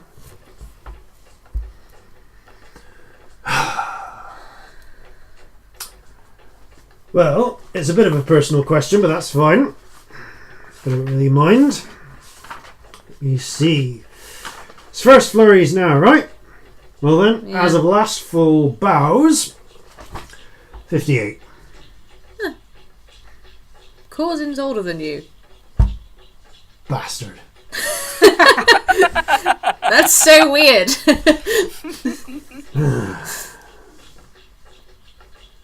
He's older than me, but he doesn't show it. Really? That doesn't surprise me. He seems like he's been around. Could say that. But yeah, thank you for keeping me on. Any favours you need. Oh, don't worry, I'll ask for him when I need him. To start with, you can send a sending off to this Emmeline Stavrovich, indicating our terms. Wait for a reply. Alright, we might want to sit down and word that because I've got 25 words, so yeah.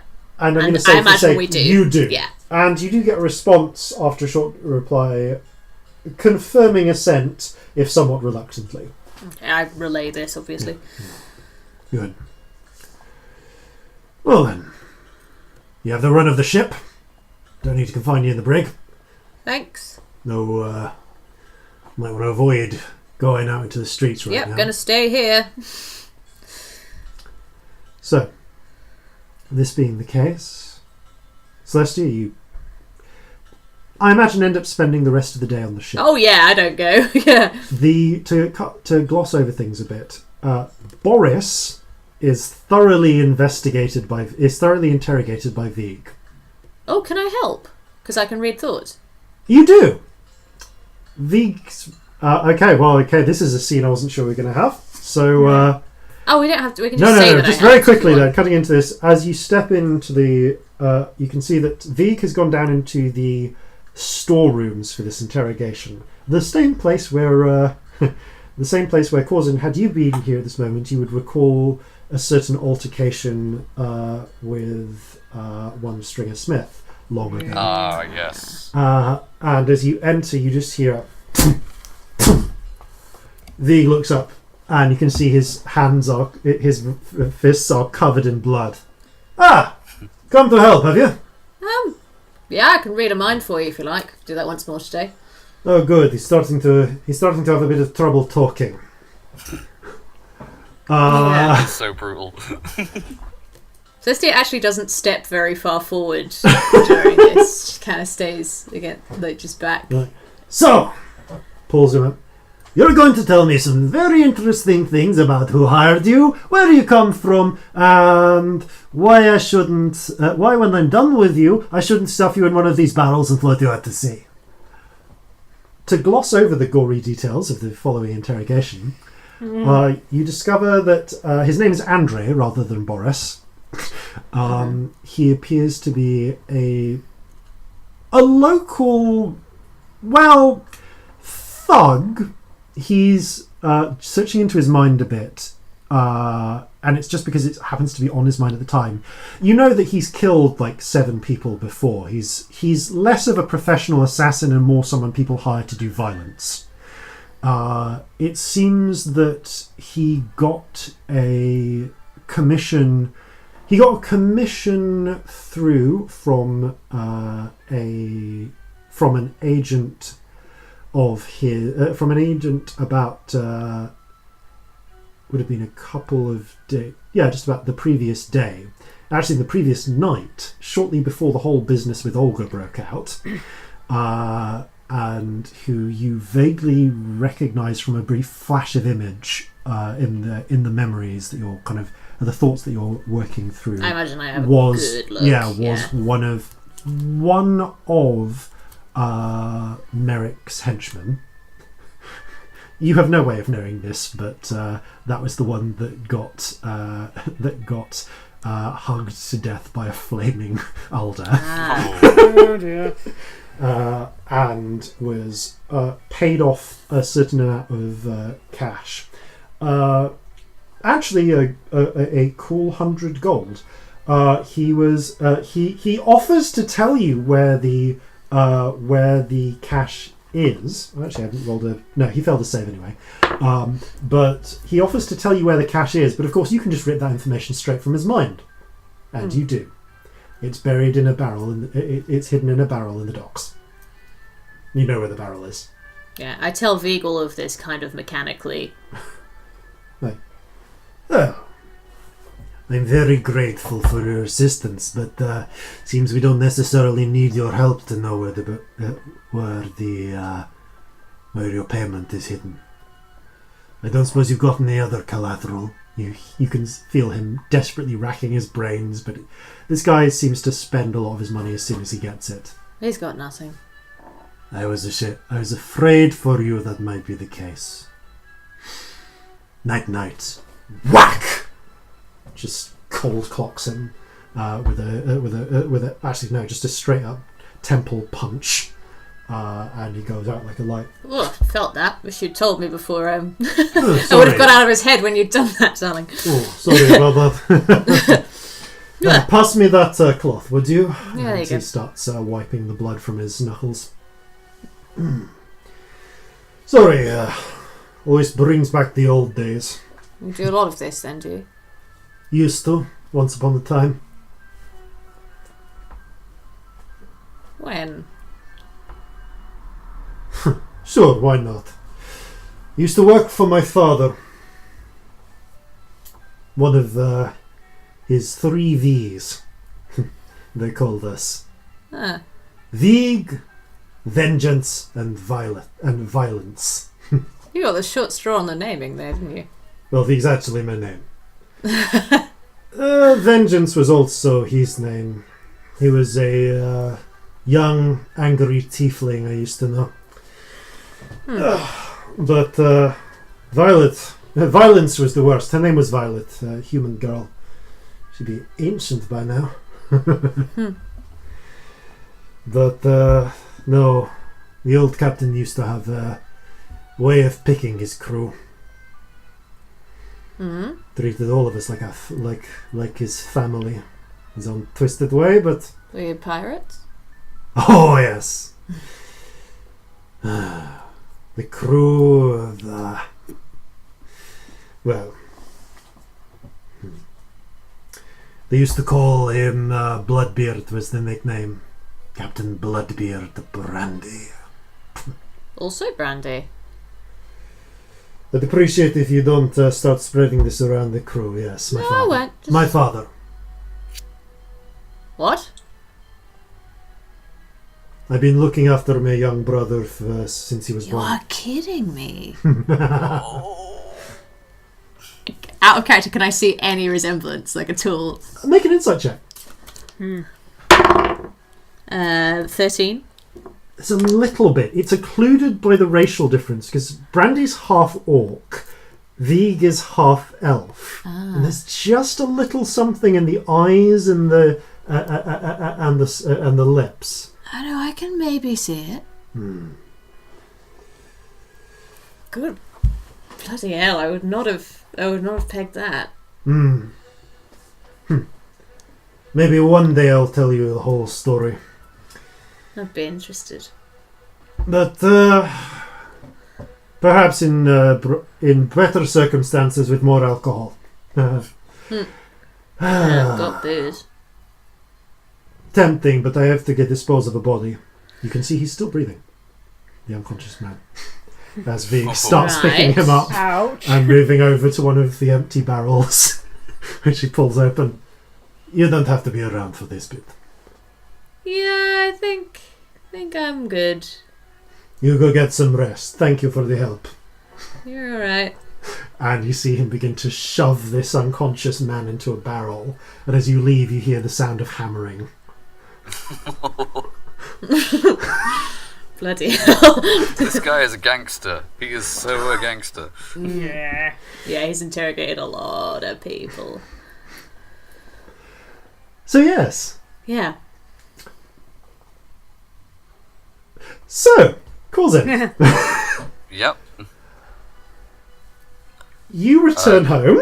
Yeah. Yeah. Like he's walking kind of briskly, but slightly distractedly down the hill back towards where Molly's place is, and when he gets to the door, he almost goes to knock, and then sighs and just tries the door handle. I'm going to say for convenience that you took a key with you, so it's locked, but you unlock it and go in. Cool. Hang Molly's key up by the door. Yeah. Is little Corzin up yet? No, little Corzin's still asleep. He's at his mates, isn't he? Okay. Actually, yeah, no, he's not even there. He's with little Jimothy right Of now. course, yeah. He's having a sleepover with Jimothy. Yeah, no, of course. No, different Jimothy. It's fine. Yeah. Okay. Jimothy and his friend Gregothy. It's all everyone's getting together and having a big old sleepover. They're having a gay old time. So yes, it's just you and Molly in, and as such, you were actually sleeping in the bed. I think it would have been. Yeah, I slip back into the bed for a little while and just hold Molly close to myself. She kind of snuggles up to you. Yeah. He's somewhat distracted, but I think for a good long while he's just going to take the time to lie there and appreciate the moment. Eventually, although morning has come, eventually Molly awakens, having arranged for the day off from her employer, and when the time comes to broach the news, Molly is less than pleased.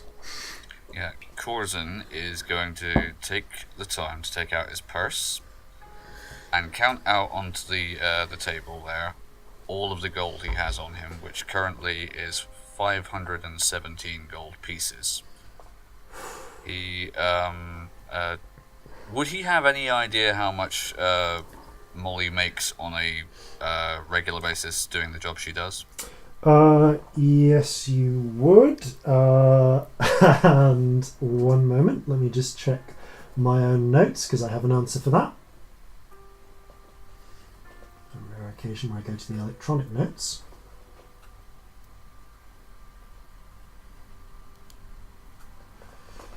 Okay, so based on that, yeah, so she makes about 5 copper pieces a day. No. Okay. That's I mean, yeah, that's labourer wages for unskilled labour like table waiting. Yeah. Okay. Well, I count this all out on the table and I say, look, I'm not trying to. The Saints know I'm not trying to buy your affections, but this is yours. This is what I am out there for. If you want to spend the rest of the time between now and when I come back as a woman of leisure, then that should be your right. She stares at the gold. I have enough to be living on for the moment.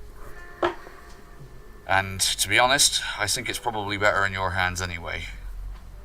She gets up, without speaking, walks over to the small sort of cupboard that she keeps her cooking supplies in, brings out an old jar with a lid. Kind of like an opaque clay one, basically, what would essentially be a cookie jar, and begins scraping the gold into it. She seals the jar shut, puts it on the table. So, so, how much was that? 517. 517 gold pieces. So, that's 517 saved up towards the ship then. That's also to keep you and Corzin in hopefully a manner above which you become accustomed. Alright. So that's 500 gold saved up towards the ship. Yeah. You better come back soon with the other 11,500, was it? You're damn right. She gives you a sad smile and gently sort of rotates the ring on her finger. Molly. Not just sort of just in thought. Just kind of getting used to the feel of it. Molly, you've been more understanding than I've had any right to expect about this. You're damn right I have. Given the situation, do you not think it's probably best that we make the most of the time we have for now? Of course I do, Corzin. And you see that... Go on. Let's spend a day out as a family. Yeah. What do you want to do? I want to have a picnic. I want you to take me out. I mean, you used to take me out for a picnic in the old ruins, but maybe that's not a good choice right now. No, not quite as picturesque at the moment. Possibly the cliffs overlooking the sea if it's not too windy. That'll do. Let's go for a family picnic. Yeah. I haven't had a proper second breakfast in ages. They don't feed you on that ship. Oh, they do, but it's big people rules up there. Not so on our ship, though. All right then. We'll go for a picnic. You can meet some of my friends, and then you can we can take a little bit of that gold. You can take me out somewhere nice for dinner. Maybe tuck little Corzin into bed. You make damn sure you read him a good long story. Oh yes. We are going to get piss drunk. You're going to give me a proper sending off. I'm going to remind you of how much I love you. You're damn right you are. And hopefully it'll be less than 6 months before you're back. One way or another. And you make sure you do come back. I know I'll have you to deal with if I don't. You're damn right I will. I will hunt down your ghost. And I don't even know. Find a way to bring you back to life just so I can beat you to death. Regent willing, I will never have to find out. Well, come on then. Let's get a picnic ready. Right you are. And you can buy me some ribbons while we're out. The best ribbons. There will be no substandard ribbons. There will be everything. You're damn right there will. And there are I indeed was some... more narrating that. There are some beautiful yellow ribbons. Yeah, and the day proceeds, and for the first time in a long time, you have a single, truly happy day. Nothing goes wrong. No monsters come out of the shadows. everything goes according to plan. Cue the song by Lou Reed. Meanwhile, on the ship, Scamp, roll a D100. Shit. No! I'm going to explode the ship. New one gone. Please don't explode the ship. Please don't explode the ship. 64. We had that. I don't know no, that's a new anymore. one. As you are sitting down, having a bit, you're sitting down in the galley with Celestia, having some lunch. You just sort of, you sneeze, and suddenly, boom, the entire galley is just filled with thick white vapor. And it's like, what the fuck is going on? Scamp, what is happening? I don't know. It persists for the next good, actually 3 or 4 minutes, because it takes a while to waft away before it slowly begins to fade away. And there's a lot of outrage, especially from the handful of crew who were midway through a poker game. Someone has nicked the pot. They don't know who. Or because no one's. At least 3 of the 5 players have definitely grabbed more cards and shoved them up their sleeves. It's things proceed as normal, as it were. I'm going to spend the whole day near the brig. Not necessarily in it, but near it. The alarm spell is only triggered when food is delivered and plates are I'll collected. reset it as soon as... Yeah. And after a full day, Celestia, you basically stay on the ship all day as your plan. Yeah. I write some songs in a corner. Yeah. Drink a bit. You, therefore, all... Corzin? Yeah. Come the break of dawn, as that is the time, you awaken, and Molly, much as she dislikes it, kind of hangovery from the previous night, awakens as well. Well then, let's walk you to the docks. Little Corzin, it was a good bedtime story. You can let... You know what? Come on, son. I'm tired. Come on. Better see your part off. Okay. Isn't Nike going to be there? Who knows? Possibly. And the Definitely. Oh, I hope the girl with the horns is there as well. See, I will point out that little Corzin is 7 and has no idea of gender. Okay. He's kind of vaguely seen that you've horns and decided maybe Scamp's a girl. Aww. Corzin is going to explain. Actually, that's one of the things about Scamp is they're not a girl. We're not sure if they're a boy either, but it's just one of those things. Oh. Some people aren't. Oh, okay. That's no weirder than Jimothy. Anyway, I meant to ask you about them. So, your mother's been telling me about your friends Jimothy and Gregacy. Yeah. Oh, are they twins? No. Just have similar sorts of names. Jimothy's mum, Jimothy, came over from Seoul, apparently, and she brought Jimothy with her. There's a place in Seoul called Jimothy. I wonder if that's where they're from, or if it's like a cultural thing.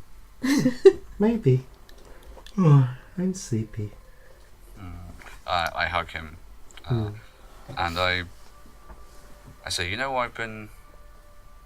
I've had a lot of thoughts going around in my head the past couple of days, and I might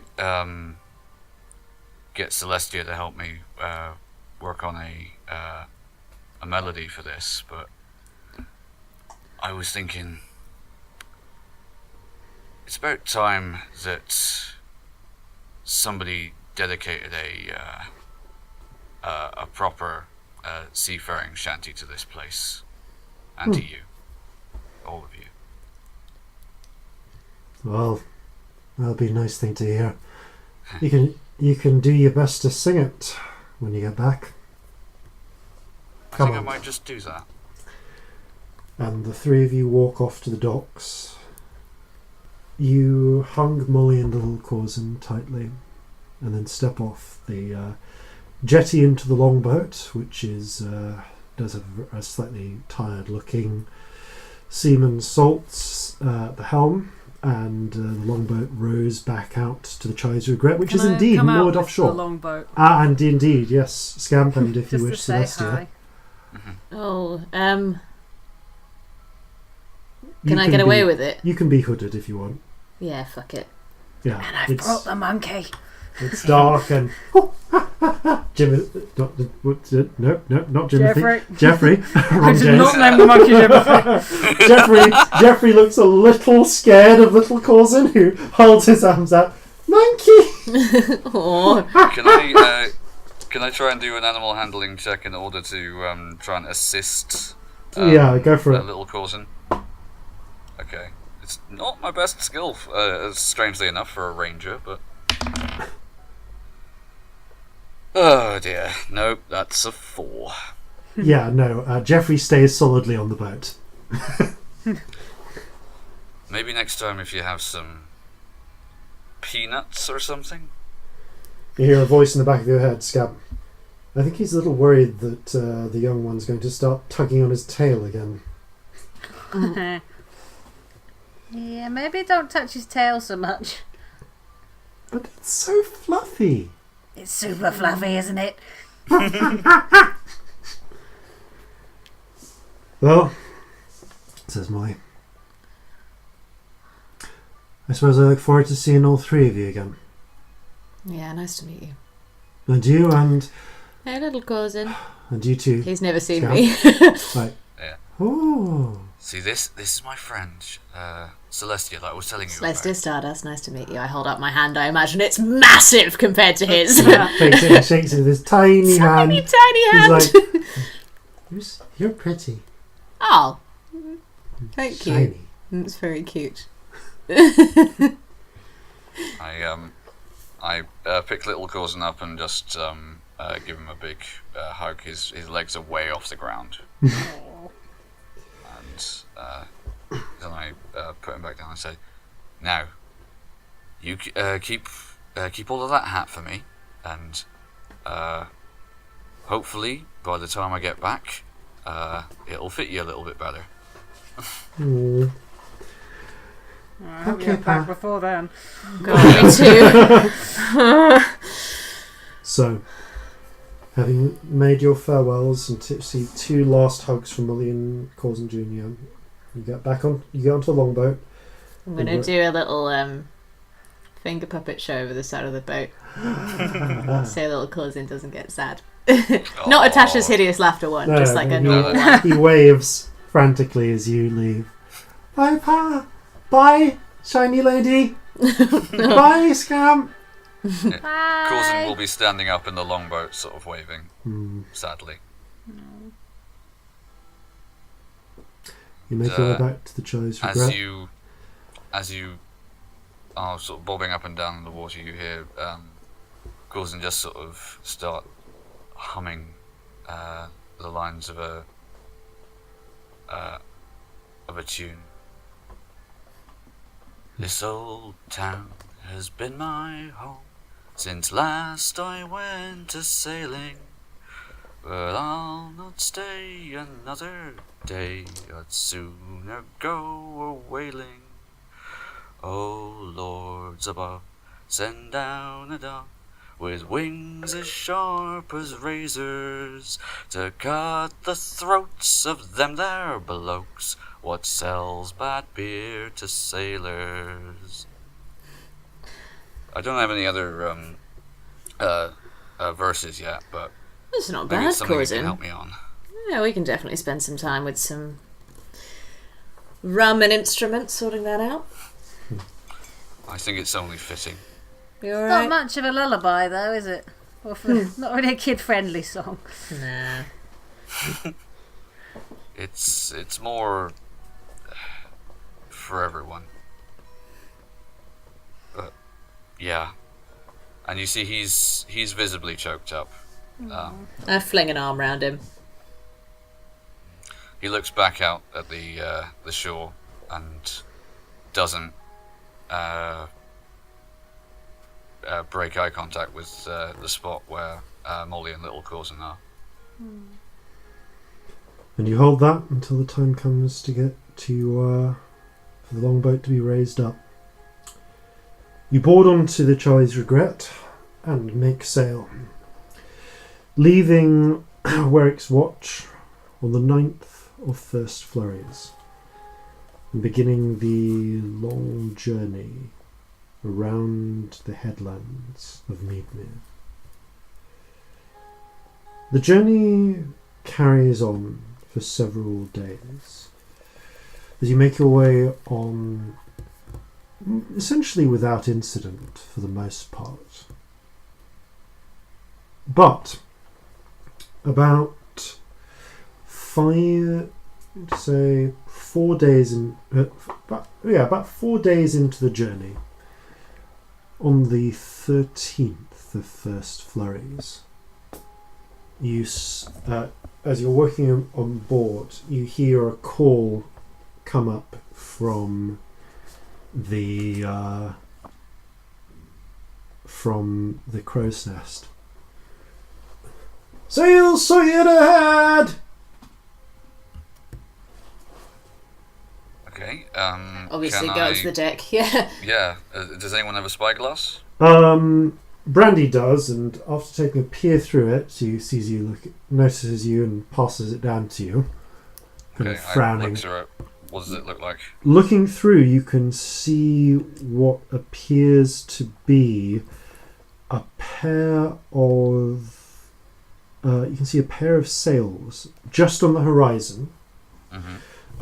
Although, actually, it's a good point. Before we even find out whether this is, one thing I need to just quickly ascertain is what the weather is like. So that might be relevant. So the day thus far has been. Let's see. Cool.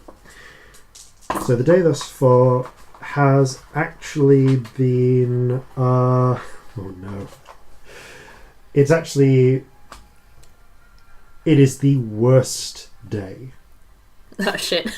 So, the full winter. Oh my goodness. So, as the days have been getting worse. Sorry, no, I'm going to roll that back. So, it's the 13th of First Flurries, and the name is sticking well. As the last few days have gone on, the days have gotten colder and colder. A heavy storm started last night. At first rain, transitioning into hail, and now snow. Gales are whipping up the sails at every occasion, and you are doing all you can just to try and keep hold of everything. So, yeah, there actually have been moments where you're looking up and you just hear. Although it's snow rather than rain, and it's freezing cold.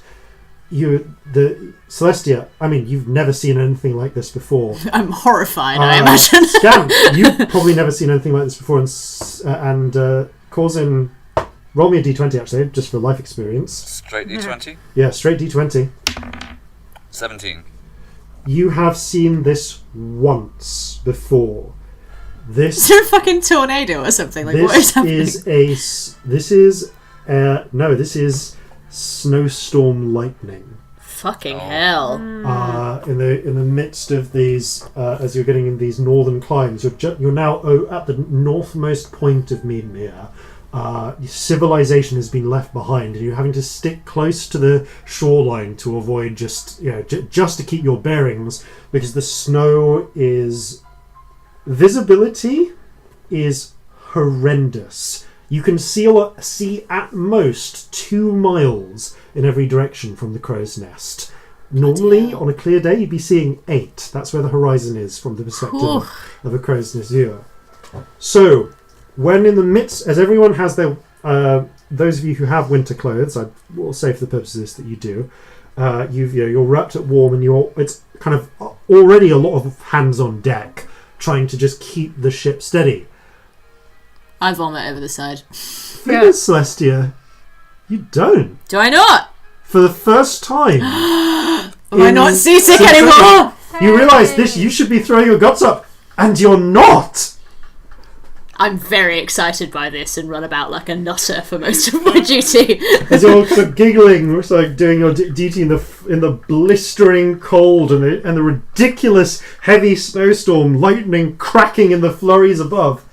You hear a call from the crow's nest. Sails ahead! And Brandy, and then you Corzin take a peer through the spyglass, and you can just make out about 2 miles away, at the edge of where the snow gives way, you can just make out the dim forms of a pair of ships. From the looks of it, 2 frigates. I'm going to say, give me a perception check, Corzin. It would be advantage with the spyglass, but it's disadvantage from the storm, so just straight check. Okay. Cast mage armor. You armour yourself. 10. You can tell that they're both frigates, and you can tell that they are flying Osirian colours. You can't make out a lot about them. They're 5th-rate frigates, so a little bigger than the Regret. You don't know whether they'd be faster, but they are heading the opposite way. They're heading towards the direction that they're heading towards you, and your course is taking you towards them. Okay. And as this is continuing, you can just make out that they seem to have spotted you because they are rolling up flag signals. Okay. Would Corzin know? You know flag code, yes. Yeah. And peering through it, you still get the spyglass. What are they saying? And you peer through it, and you can see they are flashing up. It takes a moment to decode the flag signals. Surrender the Duchess, and you will not be, and you will be spared. Oh shit! One of the 2 ships, one that's marginally bigger than the other one, is the one hosting putting up the flag signals. Bollocks. I do relate this. Yeah. The others, you're close enough to hear this as Corzin's relaying it. And they're about 2 miles away, right? Shit. Yeah, you will, assuming that if the Regret continues travelling forwards at the maximum at its current speed, which, assuming it can manage to continue managing the squall, could be anywhere within 6 to 8 miles per hour, and they keep travelling towards you, you'll be meeting in like 10 minutes probably, if you continue heading towards each other. The wind, you have the wind at the moment, but the winds are jiggering and jaggering about, and it's anybody's guess how it's going to stay. You are in pretty much the worst weather conditions right now. Great. You're going to have to. So are they, though. But so are they. It's right now. It's too. There's too much snow to tell what their armaments are with that perception check. But maybe, But when they get closer, you will know. On their side, in any case. Yeah. Although, hang on. If I'm able to identify what kind of ship they are, would I know what's typical? Yes, you would, with your knowledge of naval ships. I'm just going to say that you've sailed on enough. Depends on the type. If it's whether it's a merchant, whether they're merchant frigates or naval frigates, or both. I think they're merchants somehow. You know that Don't think so. Merchant frigates would be would have probably more aft guns than bow guns, although they could have been fitted with bow guns. and would usually have 18 long guns, but 9 on a side. But so rather than carronades, these are usually lighter weighted fare. You know that those types of guns tend to be more like 9-pounders. 12-pounders for their broadsides, 6-pounders on the Afghans. They would outrange the Regret shot for shot. The Regret because the Regret uses carronades, which are lighter, do pack more of a punch, but have shorter ranges. By comparison, the bow guns on the Regret have a maximum range of 4,800 feet, but whereas a long gun, or a 12-pound long gun, would be looking at a 6,000 feet maximum range. By comparison, however, up close, the Regret would clearly outgun them, because the Regret has 16 carronades, 8 on a side, which do significantly more damage when they hit. For numbers comparison, I'll just say this. On an average hit, like 4 out of 8 shots hitting on a broadside for the Regret, it does 140 damage. Okay. On an average hit for a merchant frigate broadside, you'd be looking at like 75, just for a rough comparison. Alright, and just quickly, what are we looking at if it's a military frigate? If it's a naval ship, they will have a marine contingent for boarding. They will also have... the Osirian Navy favours broadside for their broadside long guns rather than carronades, but they tend to carry 18-pounders, 10 on a side. 10 18-pounders on a side, and 11 12-pounders on a side. Their broadsides outgun the Regret, and usually it's slightly longer distance. Right. However, the Regret is one of the fastest ships around. Alright. I'll say to the captain, better get the Duchess up here. If that's who I think it is, then she needs to see this to confirm it.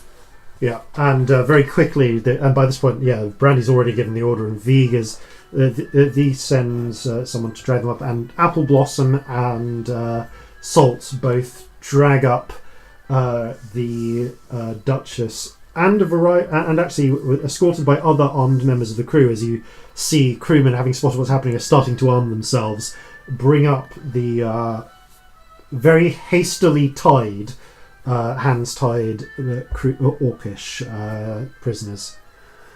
The Duchess to be kind of inhales. That has to be him. Has to be Bertrand or one of his or orcs under his control. I beg you, please do not surrender me to them. They will surely kill me. Are they likely to pay for you? I think they were... Well, they have us here with no witnesses, so... Fair point. Bertrand was never a man for... It was never an orc for paying for what he could acquire without. Captain, she's right. As much as I don't like to admit it, they have no reason to pay us anything. Celestia They've got us outgunned and outnumbered. Celestia, Scamp, do you have anything to input on this? I would like to have a cheeky look through the spyglass if I can. Okay. You taking the spyglass from Corzin, make a perception check. Corzin. No. Oh, sorry. Yeah, sorry. I misheard. 6. It's too much wind, too much snow. Bollocks. From the description, just on the off chance, Celestia knows this is unlikely, but it's something that she would be looking for, so I feel I have to ask. Could either of these be the Scarlet Wind under false colours? Because they said it would be Osirian. Like, are they the right kind of ships? No, the Scarlet Wind, I believe, was a 4th rate. Bigger. Cool. Yeah. So no, it's neither of them are big enough. These are more like escort or patrol ships from the look of them. Although as they are starting to get closer now as you're deliberating. And by this point, I'm going to say that Solder approaches as she's carrying out duties. Captain, we should just stick them in one of the longboats and leave it overboard. If they want to capture her, they can. At the very least, it gives them something to go for other than us. I mean, could we run? Is that a thing we could get away with? It'd We be might hard. be able to Because outsail them. I don't see how we'd take on 2 ships, but maybe we could run. We'd have to have luck and all the region on our side. The region saints on our side. But we are a faster ship. We could turn around. There's a possibility, but if we try and sail past them, we are going to be exposed to their broadsides. I don't think we could make a standing fight, but maybe if we get right past them, we might be able to outrun them if we can keep it up. So, fight to get past them and then run the fuck away. Yeah, we've got to Seems make like the bastards only way. chase us. Alright. I mean, the wind's on our side right now, isn't it? Barely. Let's see how much we can do. Alright, listen up! Those 2 fuckers out there want to see us all at the bottom of the ocean. And I have no intention of dying in this frozen hellhole any more than the rest of you. So, we're going to thread the fucking needle and sail right between them and leave them in our wake. Right. All hands. Let's see if we can sail through the eye of this storm. And I think, given how much is going to happen, it might well happen. I think that's where we're going to have to pick up next time. Thank you all very much for playing. Thank you all very much for listening. And from all of us here at Flintlocks and Fireballs, farewell, fair seas, and natural 20s. It's no fun being at the feast when you're transformed into a beast. Why care their thought of you or I? With what we are, hold your head high. So gather your muskets, gather your spears, we'll plunder the shores of Calcinea. No kraken, storm or spell we fear, so come and sail with us, my dear.